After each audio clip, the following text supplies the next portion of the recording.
Well, good morning, everybody. Madam Clerk, I think we have a quorum. Seeing that we have one, I call this recessed meeting from November 19th back to order. Madam Administrator, I think the floor is yours. All right. Good morning, Mr. Mayor, members of the governing body. I move that we approve the budget 2025 proposed budget as is. All right. Is there a motion for that? I'm just kidding. Is there a motion? I don't hear any motion. Oh, I should be so lucky. Okay.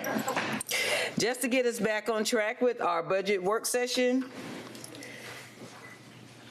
on our agenda today, we will be looking again at our general fund. I think it's imperative that we continue to focus on the general fund and the actual dollars that have been allocated and how that general fund makes up our entire budget. We will clarify any, again, American Rescue dollars, review some of the proposed cuts, and update you on the recommendation for the Sheriff's Office, District Attorney, and Public Defender. Please note, again, I remind you that this proposed 2025 budget was proposed with all departments remaining at 2024 levels with no personnel or programs being considered at this time. So let's again address the elephant in the room. The discussion surrounding the budget being at $1.4 billion. As you can see, the general fund, which includes your law enforcement, is highlighted in green and operates your government, and it's only around 16% of the total budget at $206 million. Again, it's roughly around 16% of the overall budget. So you have your general fund, which is at $126 million for your general operations, and your law enforcement is roughly around $79 million. Just another chart to demonstrate the amount of the budget allocated to the general fund. Again, you can see that notated in green. That's the percentage of your entire budget that is allocated to your major operations as well as your law enforcement.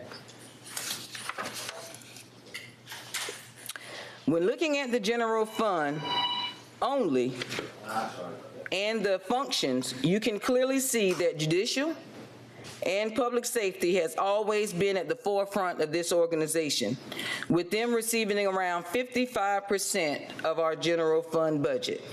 As you can see highlighted in red, that is our judicial and public safety, and then the rest in green is your general governmental operations, which is only about 19% of your general fund.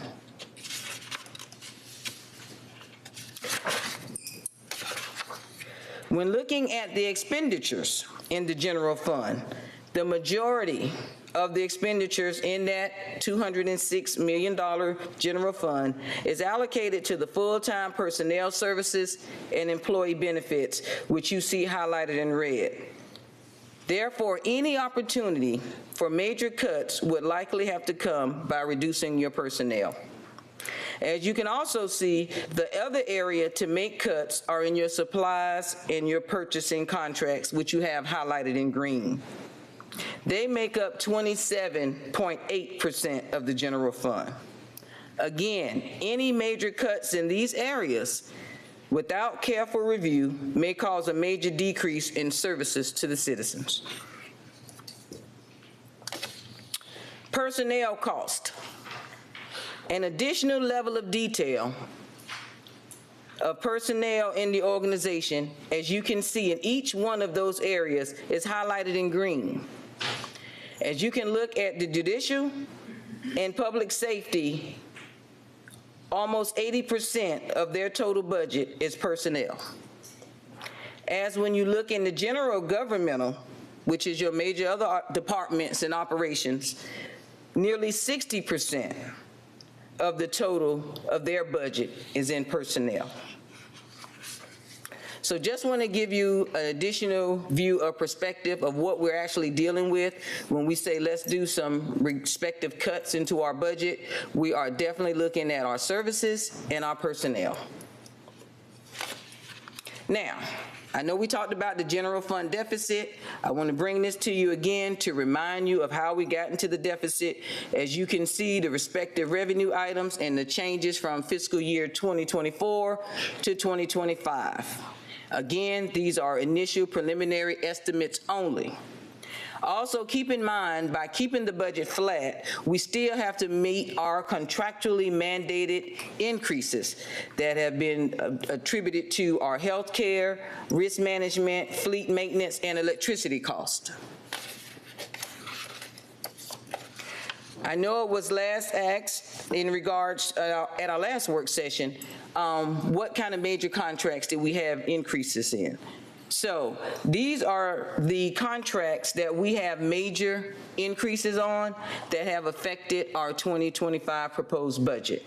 As you can see, we have our EMS medical contract, our sheriff medical contract, our CCI contract, the medical contract for our CCI, as well as our train contract. I will make note that the train contract was budgeted originally for $750,000, as we discussed in the last work session. But during that last week, that previous week when we had the meeting, we found out that the number is actually $912,000. We are also currently reconciling the vehicle cost allocation for the respective vehicle maintenance as well. So we have a number of contractual obligations that include maintenance agreements that we have to legally attest to and make sure that we actually respond and meet the respective needs of those contracts. We also talked about the ARP reallocations that are being utilized to balance this budget. Note that this action consumes all remaining unallocated ARP funds. I remind you again, Mr. Mayor, members of the governing body, this is only a one-time fix. We will not have these funds to do this for our 2026 budget.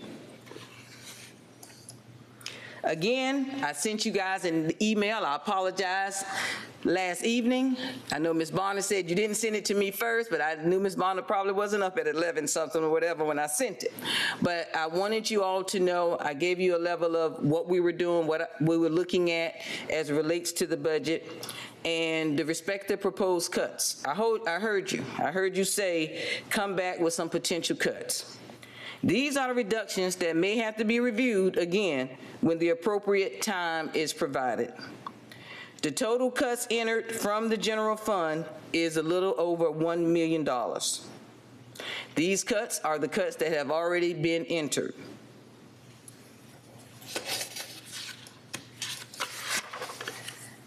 Then, unfortunately, the cuts also affect our non-government organizations, our NGOs. Today, for the proposed NGO cuts, we're looking at roughly around $750,000. Now, I assure you, making any reductions as relates to our respective organizations, our respective departments, as I've informed you over and over, without doing a true analysis is very difficult, but we did. I do not encourage or support reducing the cost for our NGOs. But we have to. When we said reduction, unfortunately, that means it affects us all. So even the NGOs who do a great job for our community have also been included in these reductions. Sheriff's Office. I have met with the Sheriff-elect's team many times, and we have been discussing how they can proceed. I think we have come to a great point, and I think we both agree that the Sheriff-elect's plan is a great plan. I've said that numerous times. Our goal is to look at implementing their proposed pay plan on January 1st, pending review from our HR analyst. As I've stated, our HR analyst has begun review of the pay structure as I requested. The Sheriff's Office commits to implementing the pay plan as they provided, including holding 51 positions unfunded in 2025, leaving them with 671 remaining positions, and to not implement any incentive payments. Administration commits to meeting with the sheriff regularly through 2025, and if the sheriff's office is projected to exceed its 2025 personnel budget before year-end, I will work with them to ensure that the deficit is funded through other sources. So, the sheriff's office has met with us on numerous occasions. Again, we have looked at their respective proposal. The proposal looks good as it relates to how they want to bring on their respective team, and we are committed to continuing to work with them to do that.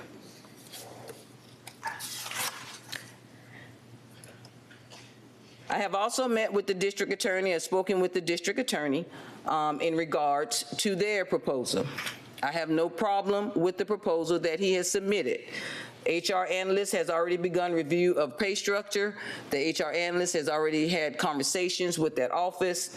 We will finalize the assessment and provide the recommendation by the end of December. I know that the district attorney is moving to make sure that he can do the necessary hiring that he would like to do by January.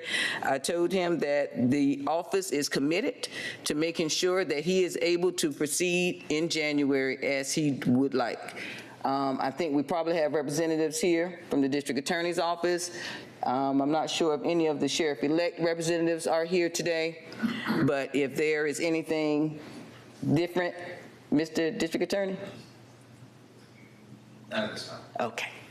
So we have worked diligently to do what we can, and the respective reductions in that I have proposed to you will assist us in meeting the needs of both the district attorney as well as the sheriff's office.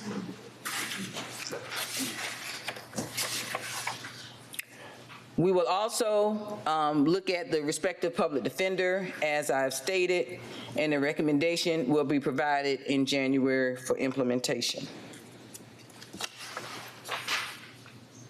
As I said, Mr. Mayor, members of the commission, the budget, of course, is a living document, and it will be amended probably many, many times over the course of the year. But currently, we have met the demand of having it balanced. We have met the demand in making several reductions. We have done what we could to meet the needs of our sheriff-elect's office as well as our district attorney and our public defender's office, which will allow them to do the hiring that they would like to do beginning in January with the respective salaries that they have included in their respective pay plans. It is currently, again, balanced. My goal is to continue to keep you abreast of any changes that we have. And with that, I'm here to answer any questions. And I ask that you approve our 2025 proposed budget as it is balanced with some difficult decisions for us to make in the near future. Thank you, Administrator Allen. I appreciate all your hard work, you and your team. I know it was some tough decisions made, but we have a balanced budget that's been presented to this governing body. I have a few colleagues in the queue. Commissioner Sean Fryden from the 7th. You have the floor, sir. Thank you, Mr. Mayor. Thank you, Madam Administrator, for bringing this to us. My questions are you talked about from the sheriff's office, no incentive payments. Is that the new sheriff has agreed upon that? Yes. And that's the $5,000 per person that the current sheriff is about to do again? Is that what you mean by incentive payments? Yes, sir. To the $3.5 million that'll come to based on how many employees he has. Okay. Then you talked about basically reviewing this, coming back to the commission in January with these cuts. So do you envision that when you come back in January that the public defender, the DA, and the sheriff will they get what they want, or will they get close to what they want, or what are your? As far as the district attorney, we have already looked at his respective proposal. I don't see a problem with him beginning in January, as we stated and as we had discussed. The thing is, we just want to make sure we have the actual documentation and policy as it relates to those positions in order. There's the same thing with the sheriff's office. It is we're not asking that he, not be able to do what he's asking to do, because of course his plan is being reviewed as well. So that doesn't prevent that. But what we will have to do, of course, is continue to look for reductions, because and he has agreed that if he does look at going over his personnel budget, we will have to come back to look at any respective funding to provide him to continue to proceed. So basically, if we approve today what you've put forward, then all the tough cuts and additions to these organizations will be handled in January. Is that correct to say? That's correct to say that they will be able to start hiring. I'm not sure if they'll be finished in January, so I don't want to say that, but we will come back to you in the first quarter. They will have already done what they needed to do, and we will come back to report to you. But we're not approving the proposed cuts that are in here. We're basically stating this is what has to happen based on. We're asking that you approve it all. So the cuts on the NGOs is approved today too? Yes. Okay. The plan, all that is incorporated into the respective savings. Okay, thank you. Thank you, Commissioner. Chair recognizes Commissioner Bobby Williams from the 5th. Good morning. I pretty much had the same questions as Commissioner Franham. But my question is, today is pretty much December, and you're saying that they can come back in January and do the hiring or whatever it is that they need to do in January. So my question is, what monies you can't find today that you'll be able to find January 1? No, the money has already been identified. When we said the savings, the cuts, those cuts are the identified funds that could be utilized for the district attorney's office. You're saying just these cuts that we see today? That's correct. Yeah. Commissioner, that's on page 6 of this presentation. Yes, sir. I'm just a little baffled, but okay. All right, thank you. Thank you, Commissioner. Chair recognizes Commissioner Jordan Johnson from the 1st. Thank you, Mr. Mayor. Just a couple questions. Number one, how much in total did we recoup from your proposed cuts? We are looking at almost $2 million. Okay, now when we talk about the general fund deficit, the $7.5 million from ARP, I'm not understanding how we can approve the budget with that money still somewhat being added into our budget. We don't have that money anymore. And so I would imagine that this commission needs to decide what to do as far as those programs and everything that was funded with that 7.5. We don't have it. And so I think at this point, to continue to keep it here, I mean, it's kind of, you're saying we have a balanced budget, but a $7.5 million deficit. You can't have a balanced budget and a deficit. It's just not, that's just not how that works. So we need to have a conversation about that. Secondly, with the NGO cuts, were you able to communicate with any of these NGOs about what the cuts would mean for their operations? At this point, we have not had an opportunity to speak to any NGOs. Okay. I'm sure that once they see the reductions, they will come in and have a discussion with us as it relates to how it affects their operation. I think that'd be a little too late then, Ms. Allen. What you think? Well, we were directed to find respective cuts, Commissioner Johnson, and that's what we did. We were also asked to look at the NGOs and be considered in that. That's what we did. So we've followed the respective recommendations and or requests or desires from this governing body. So we've done what we had to do. My concern here is that, we have some cuts here, which is what we asked you to go back and look at. You're absolutely right in that. But when you take $55,000 from the land bank, I'm sure that has something to do with like the salaries that may be presented there. The Development Authority, $78,000. We're talking about almost $100,000 to the Greater Augusta Arts Council. The Laney Museum, almost $90,000 to the Laney Museum. MOC, almost $80,000 to $90,000. I know that has a pretty big, that would have a significant impact on their operations. I'm not suggesting that we don't cut at all, because we should cut, yes. I have a hard time supporting that NGO cut without first looking at contracts and all this money that we continue to spend in change orders and just crazy amounts of money that we're given to these contractors with very little accountability. I have a hard time going straight to the community first. But I would think that before we cut these dollars from them, we should do like we did last year and ask entities what can they live with. I know last year we asked what can they live with, and they came out with a number. So I'm not suggesting that we don't cut those NGOs, but you know, $55,000 or $86,000 could be the difference between one person or two people on staff to help do something. So, I mean, I don't want to destabilize their operations either. And then my last question would be, as far as the Board of Elections is concerned, I know they had funds in ARP as well for 2 positions. I know we have to continue to make sure that the Board of Elections runs smoothly. So do you have a suggestion for how we can implement this but maintain those positions in that Board of Elections office? Yes, I've had discussions with Mr. Doss in regards to his office.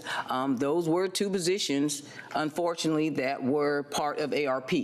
I think Mr. Doss has had discussion with you on the process of how that was allocated, what, in 2021. And now there are no more funds for that. We will have to look at taking that out of contingency to continue that. Okay, I think that's a good idea. Okay, so those are my only concerns. I really want to have a little bit more conversation about the NGO cuts and the ARP programs that have expired. We need to discuss that before we pass the budget. And then really just looking at these contracts, because there's so much money that we still have that we haven't really dug into. But I'm sure we'll have more conversation about that today. Thank you, Ms. Allen. I would like to make sure that we clearly understand. One, I understand I do not want to stand here before you and say, let's reduce what our NGOs are doing in our community. A number of our NGOs, all of our NGOs are out in the community doing things to better our community. It is not easy to stand here before you to say, let's cut our NGOs. But it's also not easy for me to stand here to say, let's make some other cuts at the benefit of some of your services and benefit of some of the personnel that may have to be reduced to meet the needs of what this organization is asking. So we, on one hand, are asking that you do whatever you can to give the sheriff-elect and the district attorney and public defender, which I have no problem with. I understand their needs. But they're saying, let's jeopardize that or do it at the behest of everybody else. We have to figure out where that true balance is, Mr. Mayor and members of the commission. We can't meet everybody's need. Again, I remind you, we can't do that in 60 days. I have guaranteed you that I will continue to be committed to keeping you abreast and coming back to you to see if there is anything. A budget, again, is a living document. A budget is expectations and/or it's basically you're making forecasts of what can happen. There could be any respective changes as it relates to revenues, as it relates to expenditures that may come during 2025 that may allow us to do additional services that this body has. We will never, ever, and I don't think any administrator would stand here to say to you that they will be able to meet every need that this governing body has based on where we currently are. As I've told you numerous times, the more I dig, the more I find. But I am committed and I stand committed to working with each of you and bringing you this balanced budget. And I would recommend that we approve this balanced budget so that we can continue the work of trying to find what we can do to continue to help, one, our organization move forward. And unfortunately, some of those decisions are rough and tough. And I can assure you they're going to even get rougher and tougher when we're looking at it for 2026. As a follow-up, Mr. Mayor, to that, Ms. Allen, you stated that we'd be willing to jeopardize our services and personnel for NGOs. What services or personnel are we talking about potentially seeing cuts in? What I'm saying, Mr. Commissioner Johnson, is, as I've demonstrated in this presentation, We have told everybody to stay at the 2024 levels. As I've stated, if we make any more major cuts without really doing a good analysis, we're going to touch the services as well as the personnel that are That's my included. question. Which services are we specifically projecting? We'd have to look at every. every service that we have. Again, that's what I'm What saying. have we been continue doing to say over these about last couple of weeks? When we keep coming here and saying that we need to look at our budget, we need to look at these departments, we need to talk to somebody, and the response is we haven't had time to look at it. And then we come back to these meetings and say we need to be able to dig into our budget to find the money. And I ask, okay, if we need to have cuts, we're saying that it's going to cut in services and personnel and contracts, but then I ask where and which ones, and we say we have not had a chance to look at it. How can we make a sound decision? And that's not just specifically at you, Ms. Allen, so please don't take it that way, because I know you're not making the budget alone. You have departments helping you as well, but we're saying that we're going to be in jeopardy of cutting services and personnel, but we don't know which services and which personnel and where that's coming from. So I have a hard time supporting the budget because I don't know what we're doing other than just taking 2024's levels with a few cuts to NGOs that we haven't spoken to about how that's going to impact their operations. I'm gonna get out of the queue because I'm getting the same question. I'm getting the same answer every time I ask questions, and quite frankly, it's getting frustrating. I understand, Commissioner Johnson. I'm gonna get out of the queue, Ms. And you probably will continue to get the same answer, unfortunately, because that is the truth. I'm being very upfront with you. I'm being very transparent Excuse me, I have with the floor. I have the floor. We have to make sound decisions. I'm being respectful, sir. We have sound decisions that we have to make, and each week we're getting the same answer. We have not had the time to check. We have not had the time to dig. We have not had the time to look. So what do we keep having these work sessions for? And that is the only frustration that I'm getting. It is not to you directly. So again, I hope that it's not taken that way, and I hope I'm not being rude or anything. It's just frustrating. But I'm gonna come out of the queue, and I appreciate you for your hard work, but I'm gonna get out of the queue. If I can respond, Mr. Mayor? Yes, ma'am, you have the floor. Let me say this, Commissioner Johnson. It is very frustrating to me as well that in 60 days we expect this team to come back and have the opportunity to look at every line item in the midst of this hurricane. And I don't make excuses. I'm not one who does that. But I'm just going to be very truthful with you. By the time I get to this office at 7:30 in the morning, I'm in meetings every hour. I leave here at night every night. But I asked for that. And I take that on, and I'm doing it honorably. I have committed to this organization that I will do what I can to move this organization forward in a positive way and in a positive direction. Now, I can assure you, this team has worked very hard. They have done everything I've asked them to do. They have looked through this budget as best they can. So it really, I will say, offends me when someone says that we have not, and you're getting the same answers. Unfortunately, that's what you sometimes said. the same answers are the The answers. administrator has the floor, Commissioner Johnson. So I do understand. I don't take it personal. I am not taking it personal. I understand your frustration. But what I'd like you to know, I am just as frustrated to have to come back and tell you the same thing. But we have to decide, or you as a governing body, how you would like to proceed and what are your priorities. Thank you, Madam Administrator. The chair recognizes Commissioner Stacy Pulliam from the Senate. Thank you, Mr. Mayor.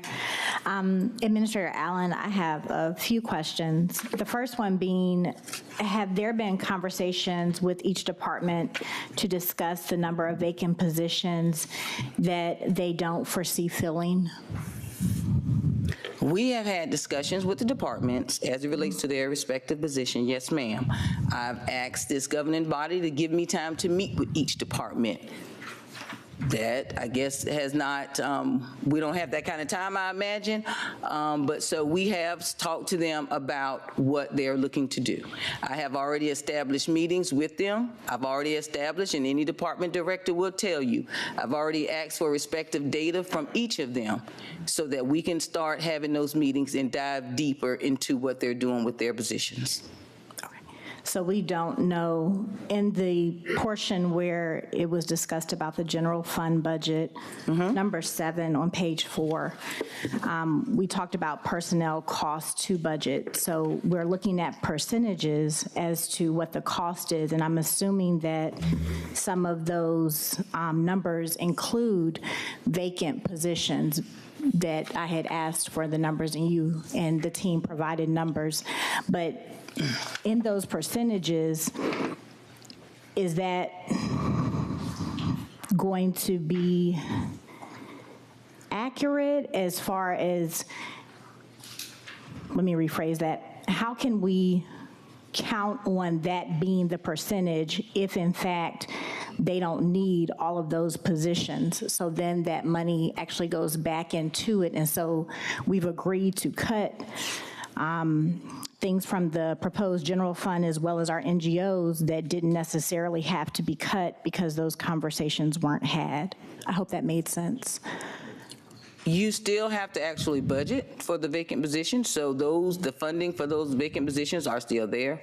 As I've stated to the governing body, when we get an opportunity to actually dive deep into and have the discussions with those respective departments, they know they are not allowed to approve to get any additional positions for 2025.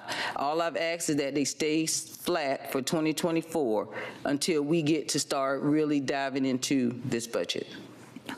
So then the next question is on number 11, for the proposed general fund cuts, some of those cuts could in fact be coming from those vacant positions, correct?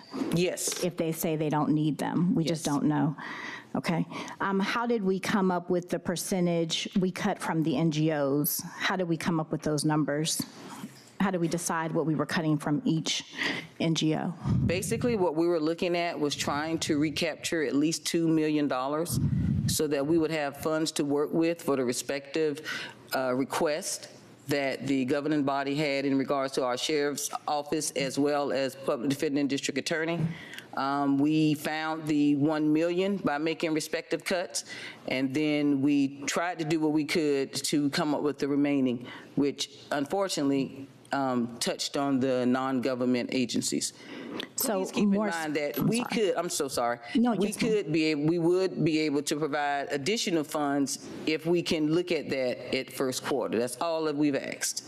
So more specifically, my question should have been, why 19,000 for Serenity Behavioral Health versus 87,000 for Project Access? Like, why did we choose those numbers for each one? I get the total being $1 million, but what went into choosing the actual amount for each NGO?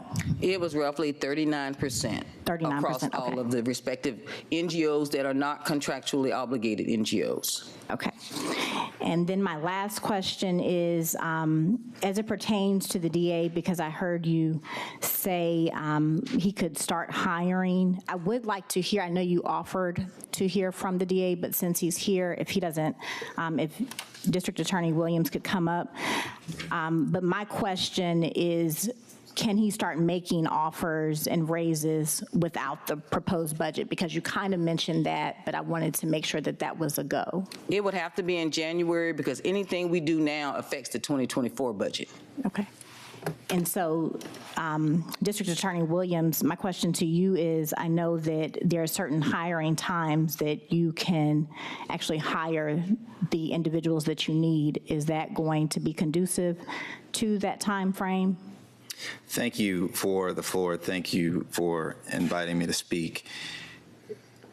The quick answer to your question is we start hiring now for those law students who will be sitting for the July administration of the bar examination.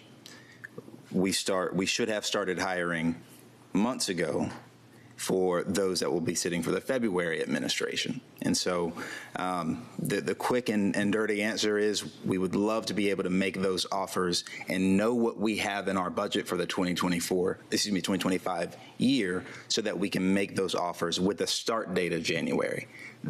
We cannot afford to wait on that.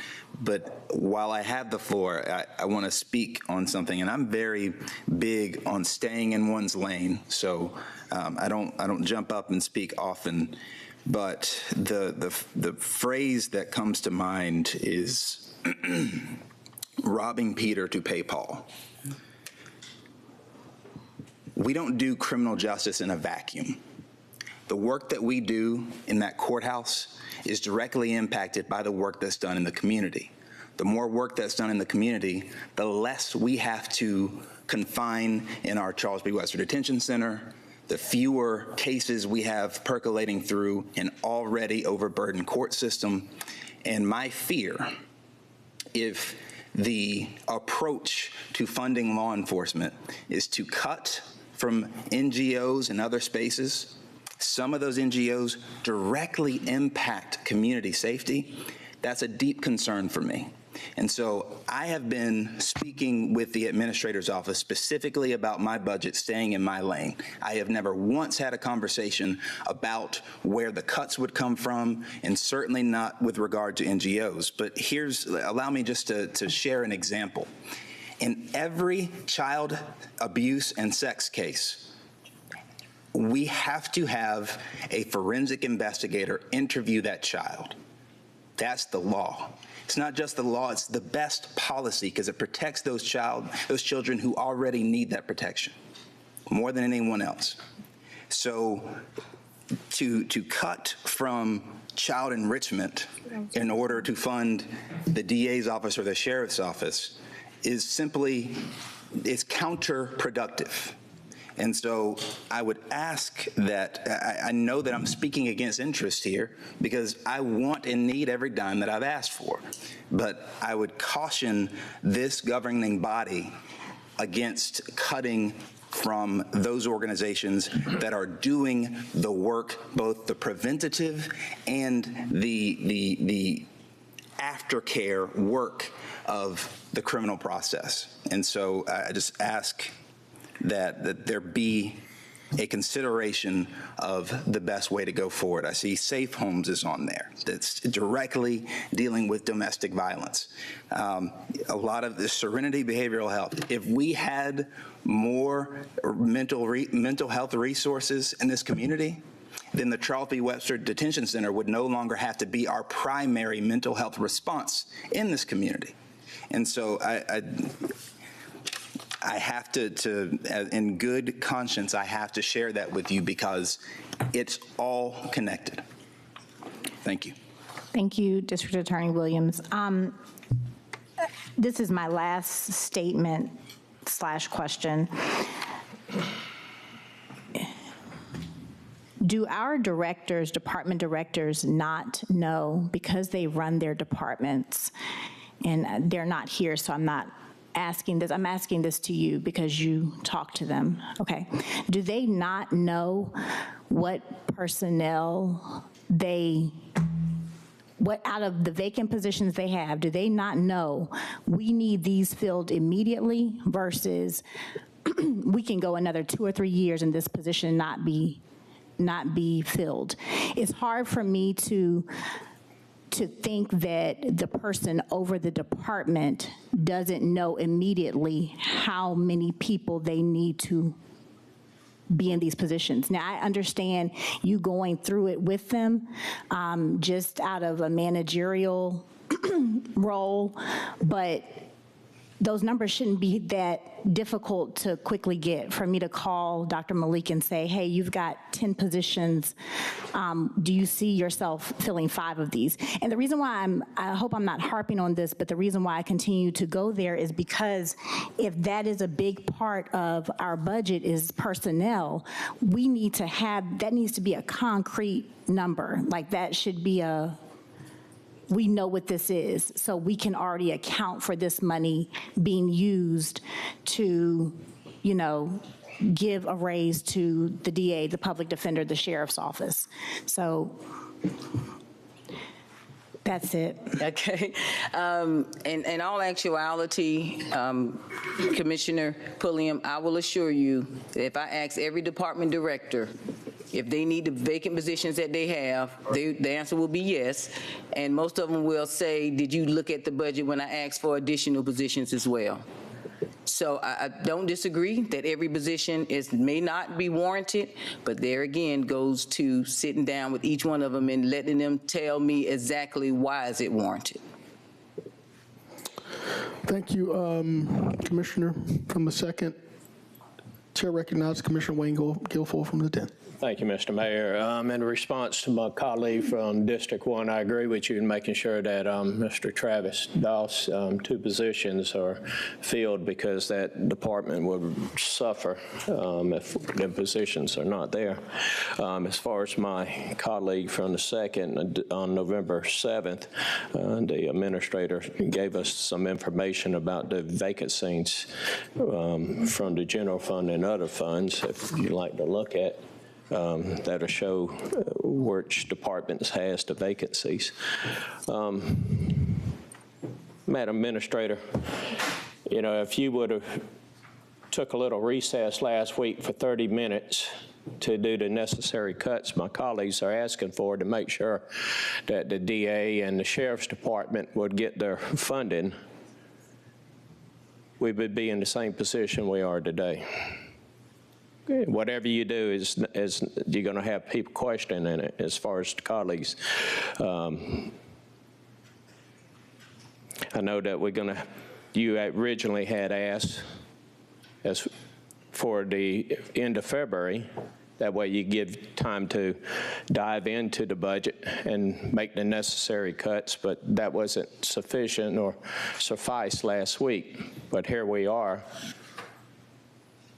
After you and your staff been working 10, 11 o'clock at night, trying to get something together to satisfy the needs of this commission, and it's still not satisfactory.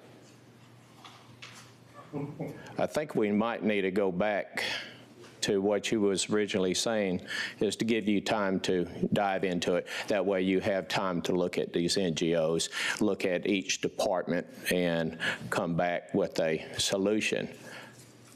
But I do know one thing, that the budget does need to be passed, because our action from last week as far as everything that came through planning and zoning and alcohol is still open. We ain't able to close it so they could proceed as far as these developers. You know, even if we passed a budget that's presented right now, it could still be modified, changed. It's liquid. It could be moved.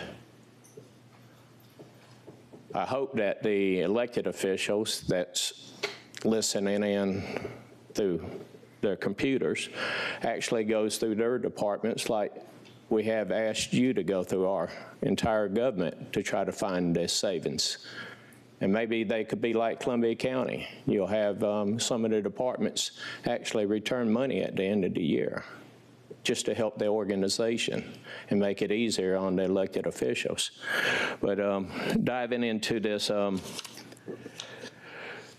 budget that you presented, as far as this train contract, how long are we obligated for that money? 19 years, as I understand it. And that was presented from the previous administration, actually prior to that.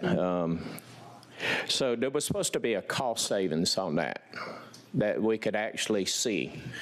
Does that happen through this company? As I understand it, we have not seen any respective cost savings on that agreement. I think, according to Mr. Lampkin, that there is still some equipment, I think, that needs to be installed that they expect to have completed in January. Right. Was there going to be any federal offset to help pay for it if we utilize them and doing a savings by implementing all these LED lights? As I understand it, no, sir, not at this time. Okay. When it comes to the judicial and the public safety, 55% of our general fund goes towards them departments. As far as the judicial and public safety, how many employees out of the entire government? Now, I think we have 3,000 employees. How much of that 55% do they employ? About half of the employees are judicial. Okay. That's understandable there. All right, supplies and under Part 6, under general fund budget, the supplies and purchase contract services, can that be offset by using recapture SPLOST money or anything like that? Okay. And with the fire department, last year we had, they had totaled 2 trucks. They had just totaled another truck during this hurricane. Do they have money in their budget, one, to repay what we pulled out of general fund last year, and 2, do they have the money in their account to pay for their truck that they just totaled? At this time, I do not think they actually have that money, but we're waiting on insurance to see what we can recapture as it relates to the insurance for those, the truck that was destroyed during the Hurricane Helene. All right. All right, Madam Administrator, I appreciate you presenting this package. I don't know what my colleagues want to do. It's a liquid document. It could be moved, massaged, any which way. My motion to approve. All right, there's a motion to approve this budget. Is there a second? I'll second. There's a motion, there's a second. Before we vote, we have a few questions. Colleagues in the queue. Attorney Plunkett, can you just for the record state that in the event this budget's not passed today, how does it affect our meetings moving forward? We would, once again, need to recess this meeting until the budget is passed. The budget needs to be passed by December 31st statutorily. So we have to keep the meeting open until such time as there's a majority vote for the budget. Are we able to conduct any business while this meeting remains open? You could conduct committee meetings. Committee meetings, all right. Thank you, Attorney Plunkett. Chair recognizes Commissioner Stacey Pulliam. Thank you so much, Mayor Johnson. Just wanted to address my colleague, Commissioner Guilfoyle, for the vacancies. I'm the one that asked that question, and so I am very aware of the number of vacancies we have. My specific question was because we continue to calculate that in what, as an expense, personnel, my question was, did she actually have conversations? Did our administrator, Madam Administrator, have conversations with the directors to see which one of those vacant positions were not needed? That way we would not continue to count that as an expense, but it could actually go to what we need as far as giving an increase to the entities such as the DA and the public defender. So I was aware of those numbers. Just wanted to bring clarity to that. Thank you, Commissioner Pulliam. Chair's going to get a floor to Tim Scherer. Commissioner Pulliam, we do account for vacancies. It's in elapsed salaries. We do fund that. That's taken into account at the fund level. We do realize that not all positions are going to be filled with 100% and all positions will not be filled 100% of the time. So we do take that into account, and that in effect reduces the amount we budget for salaries and benefits and moves it up into, allows us to use those funds in the operational side of the budget. So we do take that into account, ma'am. So thank you. May I respond, Yes, Mayor Johnson? Yes, Thank you so much. And thank you, Mr. Schreier. I appreciate that response. So with that being said, again, going to number 7 on the slide presentation for general fund budget, since we are saying that we can use some of that for operational cost, did we in fact do that before these cuts were made? Yes, ma'am. That is a standard budgeting practice that we've followed. Okay, all right. Thank you for the clarity. I appreciate it. You're welcome. Thank you. Chair recognizes Commissioner Sean Fryden from the 7th. Thank you, Mr. Mayor. We're kind of put in a pretty tough spot here, colleagues, as we've got tons of business licenses, zoning requirements, and grants and whatnot that, won't be approved unless we approve this budget. I, too, have heartburn about the NGO cuts as someone who was in the nonprofit world for 7 years.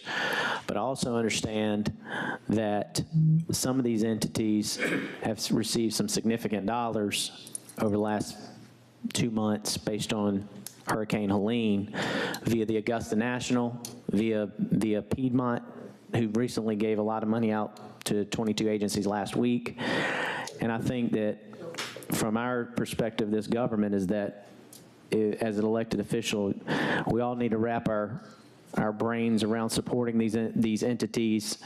If you pass this budget, whether it's fundraisers, whether it's ways to support these entities, because some of these cuts are pretty significant and will definitely impact what's going on within their organizations. But at the end of the day, we've talked about how public safety is number one and how more people up here wanted to support that than not. And if we're going to do that, then we're going to have to make tough decisions. And this is a tough decision for sure to hear the cuts based on the organizations on the list. But at the same respect, these organizations, they can make do from the standpoint of we can help them, support them, find ways, find support, see what we can do with our influence to have conversations with entities that have significant dollars to try to get support for these entities. Because again, when we're a nonprofit, you might get a check one year and you don't get the check the next year. That's part of nonprofit work. You never know when the dollars are coming. And some of them had nice surprises last week, I heard. So I don't think at the end of the day, it's the end of the world for these. It hurts, but it's not the end of the world because everyone up here has the ability to help these different entities to raise the money through the nonprofit sector, through the private sector, as well as there's a significant amount of money that came into the Community Foundation because of Hurricane Helene, and I would hope that this body would facilitate discussions with the Community Foundation to find that support, because I know it's there, and I think the mayor can speak to this as well, that he can help make sure that happens, because we're only talking less than $1 million to these entities. But I think that we have no choice than to support this today and hope that it's going to happen. The good discussions will happen to make sure that these entities are helped. But I think we're left with no choice today but to support this budget. Thank you, Mr. Mayor. Thank you, Commissioner Franham. Chair recognizes Commissioner Jordan Johnson from the first. Thank you, Mr. Mayor. My final comment before we vote is that I don't know if I'm able to support the budget today. You may have 6 votes. If so, then we're gonna get past it. If not, then we still have more of these meetings to go through. I think my biggest heartburn, and I'm just going to say it for the record, my biggest heartburn right now is, we're taking $500,000 away from housing to supplement the general fund. And I'm not even speaking about housing just in the perspective of it being affordable for everyone to be able to buy. For 23 years, since 2001, Aiken County and Columbia County have outpaced Richmond County in the amount of housing that we put on the ground, and their taxes and the revenues and their growth has reflected that as well.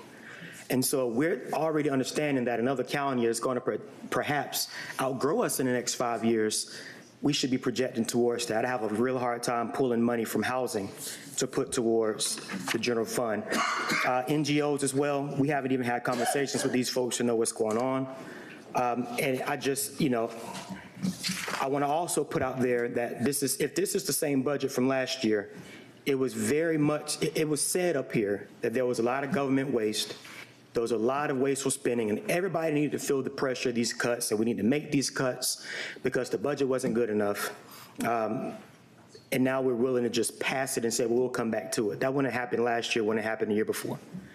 So I understand that we have a lot of work to do. There's a lot of conversations to be had, like whether or not we want to budget for $7 million. That's not in our coffers anymore.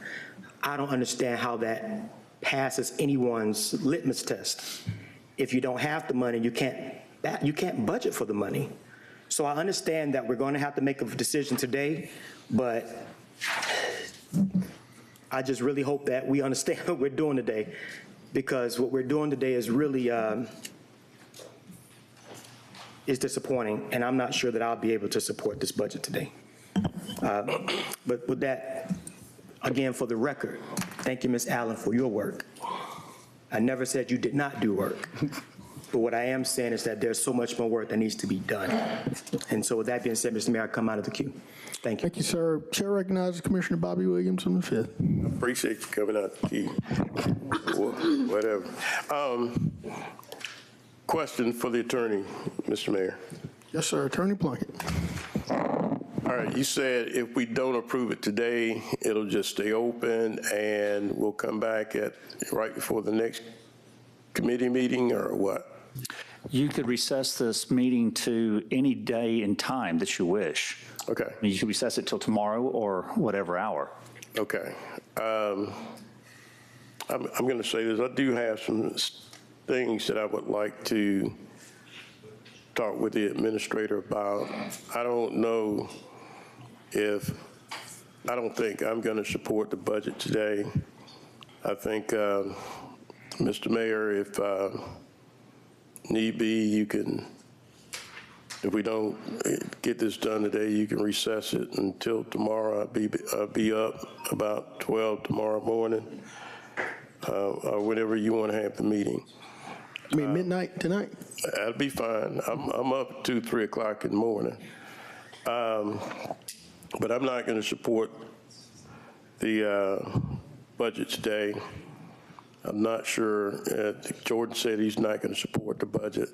I would imagine we may have 1 or 2 more that may not support the budget. And, Mr. Mayor, it's simple things that we want the administrator to take a look at. I don't think that if we have an opportunity to have a conversation with the administrator, we could probably come right back and approve the budget. I don't know. We could recess it until, I don't know, after the committee. We have committee meetings today, after the committee meeting, or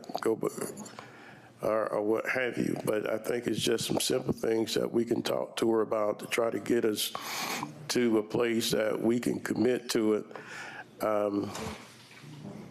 So I don't know, Mr.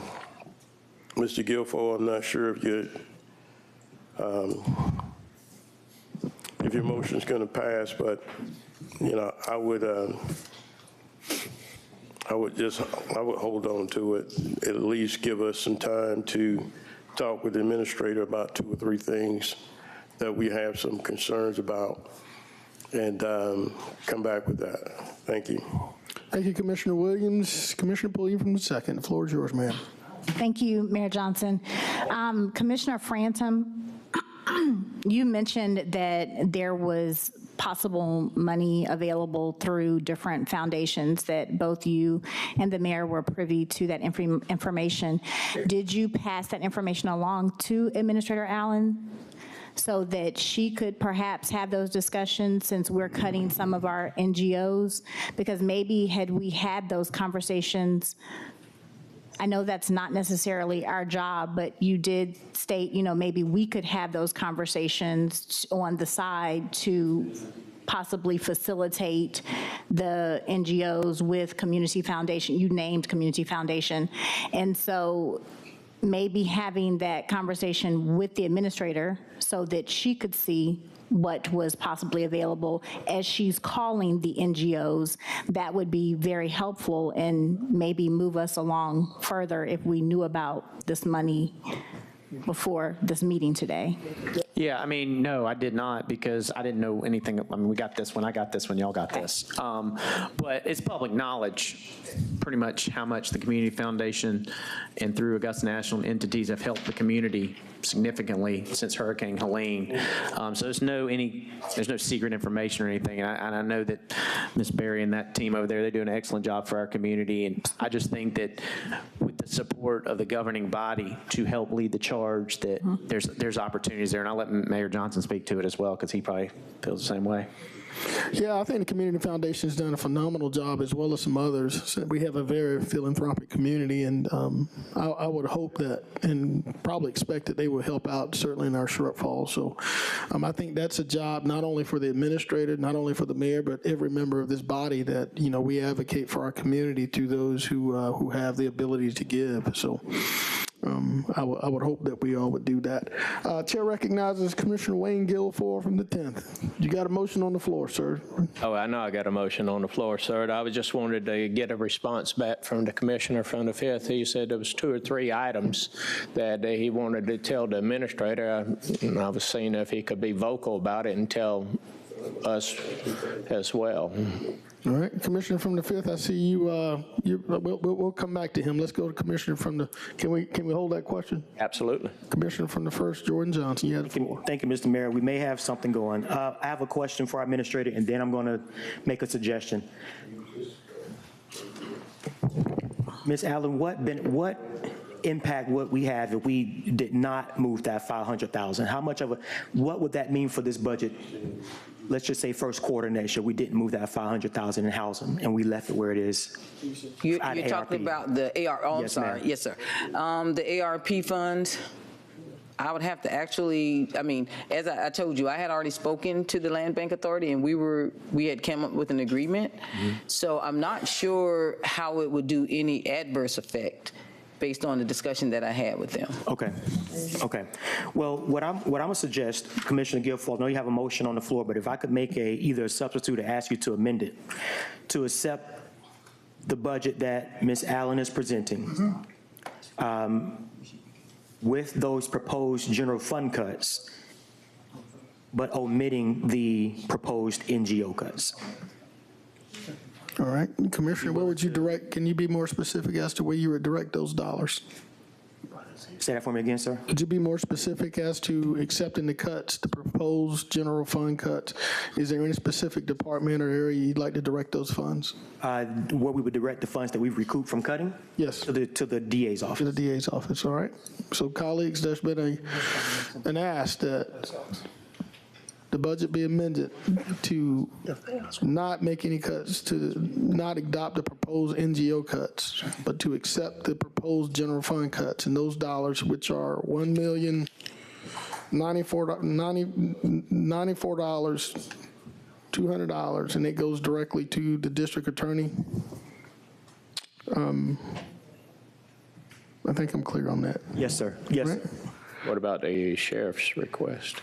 I think, I believe the arrangement that the administrator has worked out with the sheriff's office wouldn't be impacted by that motion. It wouldn't be.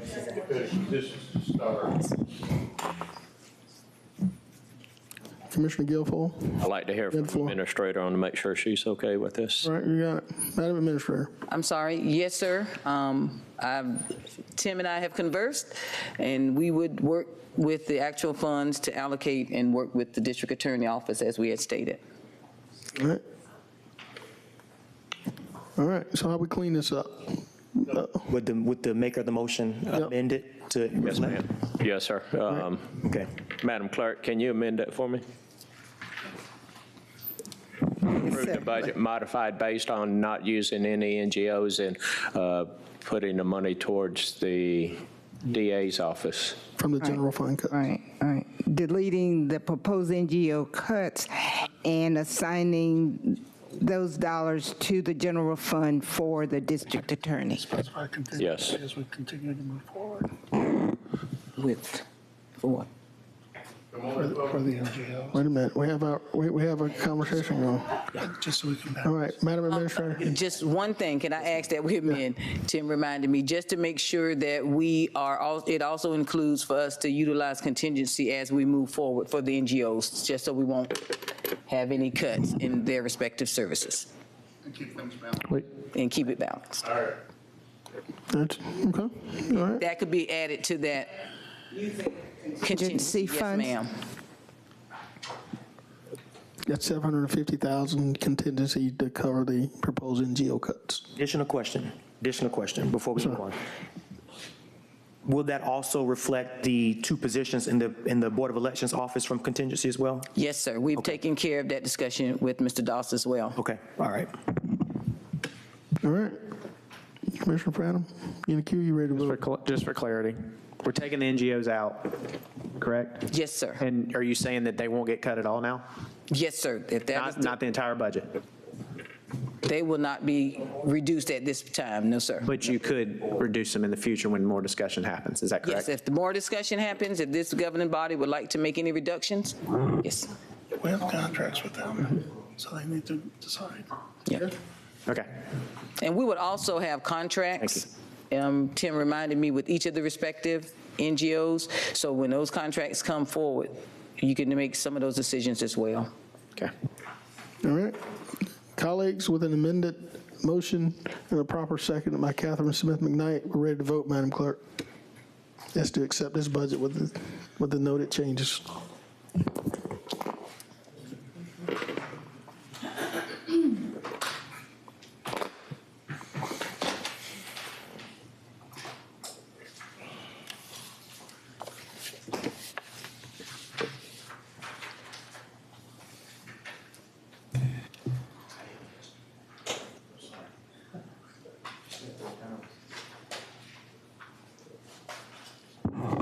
That motion carries Thank you. with Mr. Mason, Mr. Lewis, and Mr. Garrett out. Thank you, Madam Clerk. We have an approved budget. With that, yes, sir. Attorney Plunkett, is it okay to close out the meeting from November 19th? It is, yes, sir. All right, this meeting is hereby adjourned, and we're going to go directly into our legal session. So Attorney Plunkett, sir, you have the floor. Mr. Mayor, we would request a motion to go into executive session for the purpose of discussing pending and potential litigation, real estate, and related matters. Second. There's a motion and a second. Commissioner from the 1st, Commissioner from the 7th. Madam Clerk, we're voting.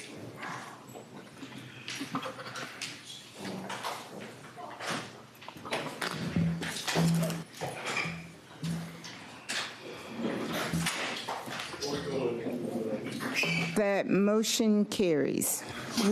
Mr. Mason, Mr. Lewis, and Mr. Garrett out.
We really appreciate y'all being here today, coming out on this dreary day to be with the Augusta Richmond County Commission.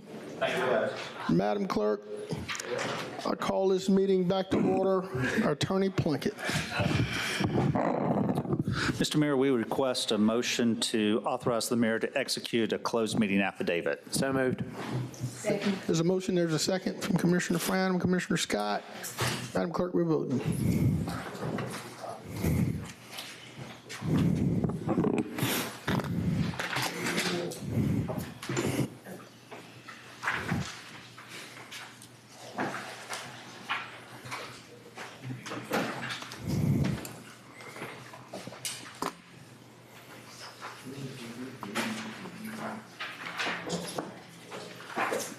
Ms. Scott. Sorry. Thank you. It's unanimous.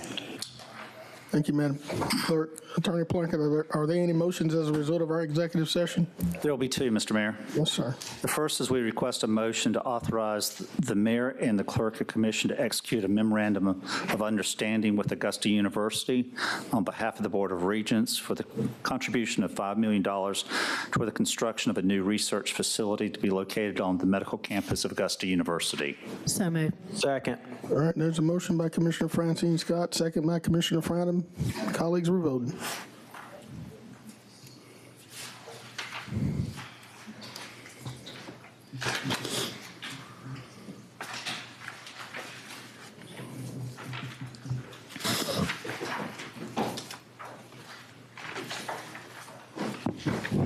Ms. Johnson, sir.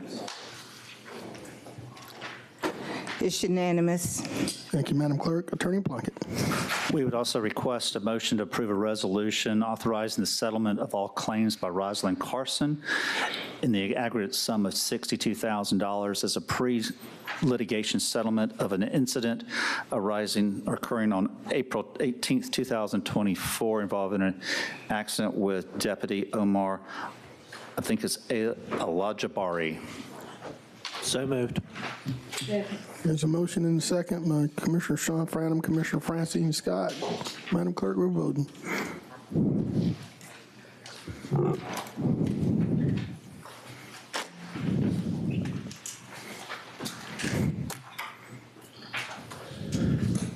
It's unanimous.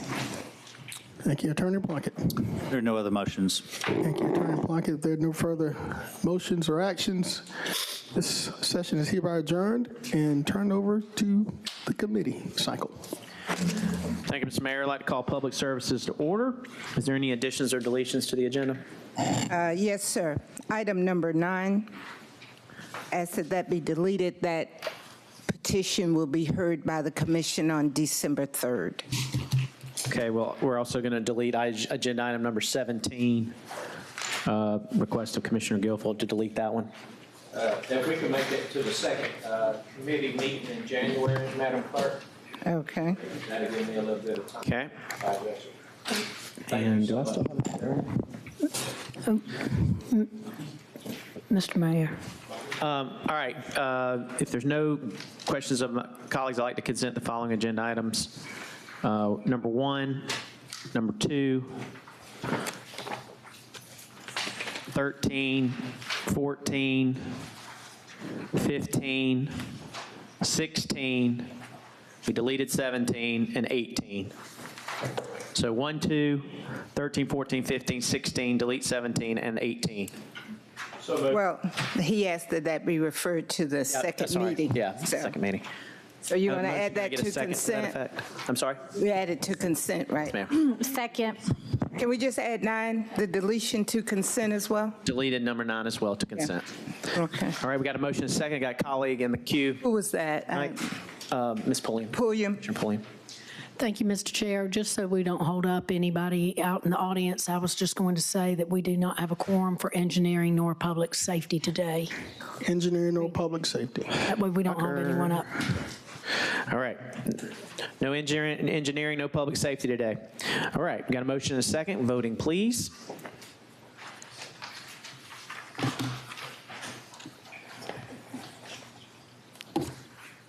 It's unanimous. All right, if Ms. Woodruff can come forward, and we will start number 3. All right, good afternoon. My name is Cecilia Woodruff, and I'm the new alcohol manager for the Planning and Development Department. I know you guys are used to seeing Mr. Kepner and previously Ms. Julietta, but I'm your new person, so let's get started.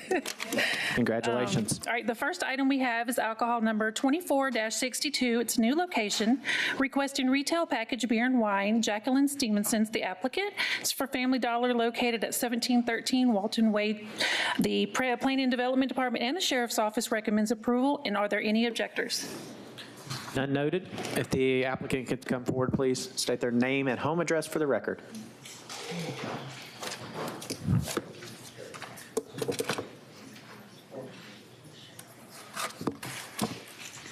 Ms.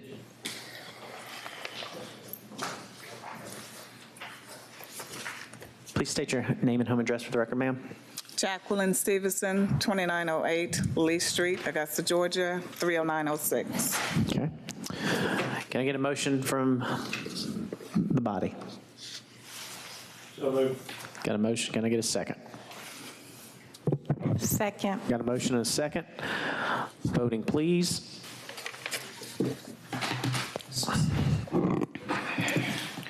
It's unanimous. Okay. Agenda item number 4, please. All right, the next item is alcohol number 24-63. It's a new location requesting retail beer and wine. Retail package beer and wine. Jacqueline Stevenson's also this applicant. Family Dollar located at 5109 Mike Paget Highway. Planning and Development and Sheriff's Office has recommended approval. Are there any objectors? None noted. Please state your name and home address, Ms. Stevens. Jacqueline Stevenson, 2908 Lee Street, Augusta, Georgia, 30906. Can I get a motion? Second. Got a second. Got a motion and a second. Voting, please.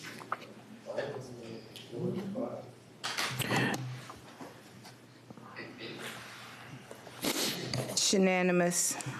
Agenda item number 5. Next item is alcohol number 24-64. It's a new location requesting retail package beer and wine. Ms. Jacqueline Stevenson's the applicant. Family Dollar located at 2716 Peach Orchard Road. Planning and Development and Sheriff's Office recommends approval. Are there any objectors? None noted.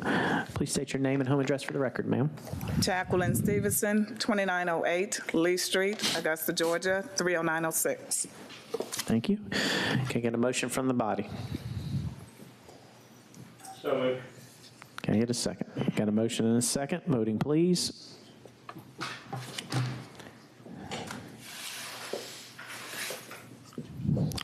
It's unanimous. Next item. All right, next item is alcohol number 24-65, new location, requesting retail package beer and wine. Jacqueline Stevenson's the applicant. Family Dollar located at 1801 Central Avenue. Planning and Development and Sheriff's Office recommends approval. Are there any objectors? None noted. Please, can I state your name and address for the record, ma'am? Sorry. Jacqueline Stevenson, 2908 Lee Street, Augusta, Georgia, 30906. Okay. Committee, can I get a motion? So moved. Can I get a second? Second. Got a motion and a second. Voting, please.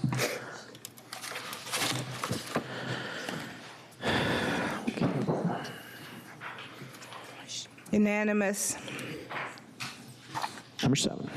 All right, the next item is application number 24-66. It's a new location requesting retail package beer and wine. Bobby Burkett is the applicant for Family Dollar located at 1891 Broad Street. The Planning and Development Department and the Sheriff's Office recommends approval. Are there any objectors? None noted. Sir, please state your name and address for the record. It's Bobby Burkett, 2403 Comanche Road, 30904. Thank you. Colleagues, can I get a motion, please? So moved.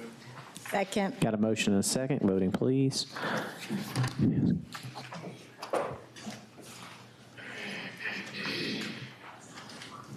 It's unanimous. Agenda item number 10. Number 8. Number 8. I'm sorry, 8. I'm sorry. The next item is alcohol number 24-67. It's an existing location, new ownership, requesting retail package liquor, beer, and wine. It's for Viraj Kumar Patel, applicant for Aeon 16 LLC, Hillside Package, located at 2372 Barton Chapel Road. Planning and Development and Sheriff's Office recommends approval. Are there any objectors? None noted. Sir, if you could please state your name and home address for the record. How you doing, sir? Home address. Viraj Kumar Patel, 2372 Barton Chapel Road, Hillside Package. Your home address, sir. 729 Bradford Lane, Evans, Georgia, 309. 30809, okay. Can I get a motion, please? Motion to approve. Second. A motion is second. Voting, please.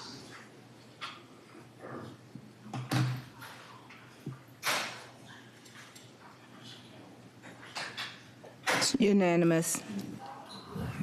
Next item. Thank you.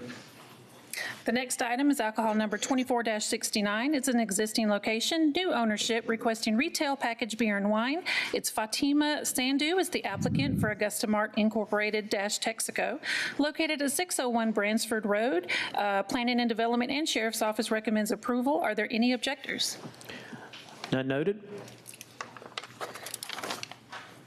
The applicant.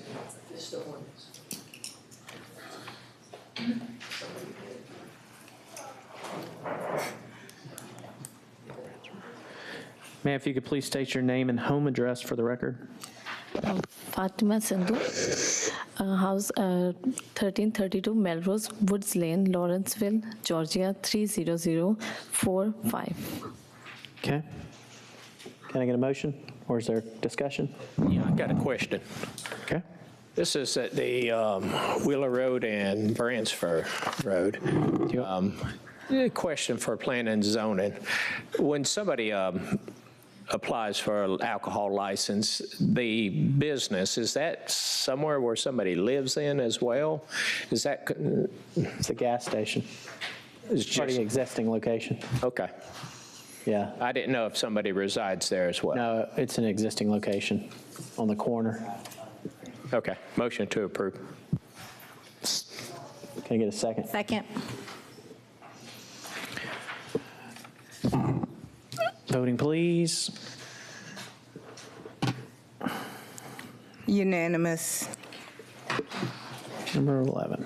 All right, the next item is alcohol number 24-70. It's an existing location, new ownership, retail packaged beer and wine. Deep Patel is the applicant, located at 3232 Deansbridge Road. Planning and Development and Sheriff's Office recommends approval. Are there any objectors? None noted. Sir, please state your name and home address for the record. Deep Patel, 725 Industrial Park Drive, Evans, Georgia, 30809. Can I get a motion, please? So moved. Second. Got a motion and a second. Voting, please.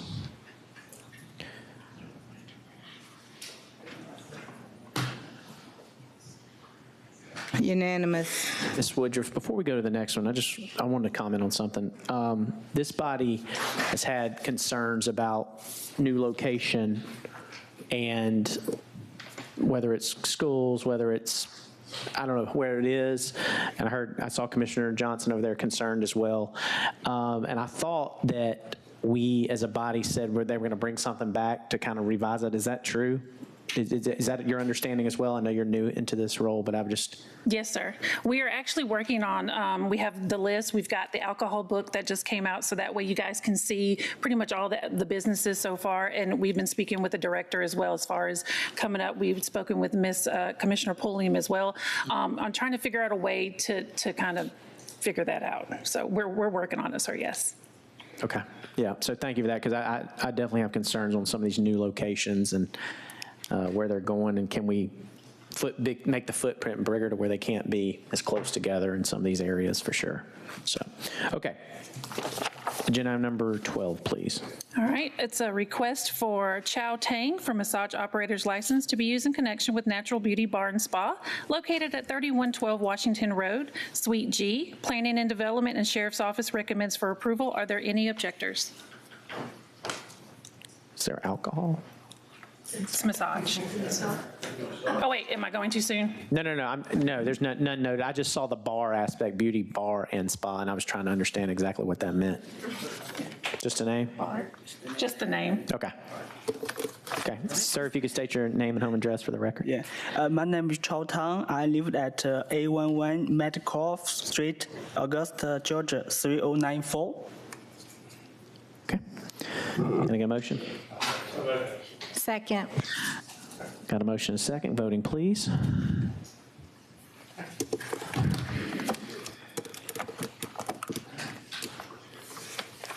Unanimous. Okay, thank you. All right. And that concludes public services. Thank you, committee. All right, we're going to call the Finance Committee meeting to order. Ms. Bonner, do we have any addendums? No, sir. Can you give me a minute? Let's see. No addendums? Okay. It looks like the only thing that we can consent is item 3. And so we'll do that without objection if there's no objection from the committee. All right, any objection, committee? No. All right, hearing none. We'll go top to bottom, Ms. Bonner. Okay. Item number 1, Mr. Patrick Fidel, regarding requesting reimbursement of taxes for the Garden City Rescue Mission property. All right. Mr. Fistel, please approach the podium. Come on up, brother. Good to see you again. Nope. You have the floor. Well, we have closed on our property finally back in May, and we now have the deed. It has been, it is in our name finally. Like I said, we are 501c3. We always have been, and Mr. Guilfoyle was asking me 10 years ago, why don't we just own the property and be done with this? Well, finally, the Lord's blessed that. We're able to move on, and since then, I guess whenever we closed on it in May, we missed the deadline for turning it into the Board of Assessors to get it approved for this year. So it is, the application has been applied with the Board of Assessors, and he has told me that there shouldn't be any reason why everything should go through, and we don't have to do this anymore after this year. We have made some improvements on the property with the extra monies that we raised. We needed $495,000 to close on the property, and we raised that. We also got we ended up with $700,002. And along with that, we have put in a new roof on the building. We painted the outside of the building. We put a new fence up. We tore down the old soup kitchen property. It looks, if you was going to go by the Garden City Rescue Mission now, you might just keep going. You would miss it. You don't recognize the place. We're about to put in 3 new roof units, air conditioner units on the roof in December. We're putting a whole brand new security system in it, and all the extra monies are going to remodeling and making this building the best it can be for servicing the folks on the streets here in Augusta. Thank you so much for that presentation. We are always just proud of you for the work that you do. We see what you're doing, and we hope that you continue to have success. And I know we're probably happy that this will be your last time coming up for us too, right? Well, I hope to come back and give some updates from time to time. I hear you. I hear you. We're going to recognize Commissioner from the 10th, Mr. Guilfoyle. Thank you, Mr. Chairman.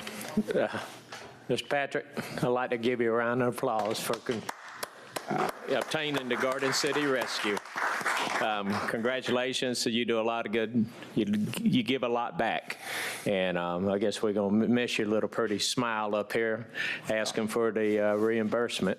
But I'd like to make a motion to reimburse taxes for the Garden City Rescue Mission. There's a motion. Is there a second? Second. There's a second. Voting, Ms. Bonner.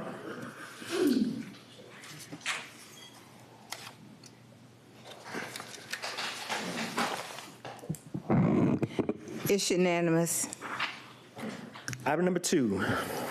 Item number 2, Ms. Eunice Ingram, requesting financial assistance to acquire land to build worship building, church. Is Ms. Ingram in the chambers today? This is just a point of clarity on this. Mr. Manton, are we allowed to give funds towards building churches? or even land to help acquire for those types of purposes? No, Mr. Commissioner, we are not authorized to give funds directly to an individual. There are other options they could look at, possibly a grant or something like that, maybe direct them to housing, community development, but this board cannot authorize or vote to give funds to a private citizen. Thank you, sir. All right, well, Ms. Bonner, I imagine this item will go to full commission next week, or would it be removed because of that? Well, she's requesting, you could do either or. Well, let it go to full commission, and if she comes, then we'll notify her. Address, okay. All right, item 4. Item 4, Mr. Moses Todd, to discuss landfill capital budget, garbage pickup fee, and Augusta, Richmond County's budget. Commissioner Todd, and there he is. Mr. Todd, welcome, sir. Yes, Mr. Chairman. You have the floor. Mr. Mayor and members of the commission. We've been following, I Love Augusta has been following the media reports of the possibility of a fee increase by this commission or by the Engineering Services, Environmental Services Director. I Love Augusta's position is that we need to look at other ways to fund the landfill and not all of the capital outlay, capital improvements out of the tipping fees and the pickup fees alone. I note in the 2024 budget, there was a shortfall of approximately $450,000 on the pickup side of environmental services. I note from watching the last meeting that the Engineering Services Director, Dr. Malik, stated that we had auxiliary funding sources coming out of the landfill for demos downtown, which, the public pretty much knew about that.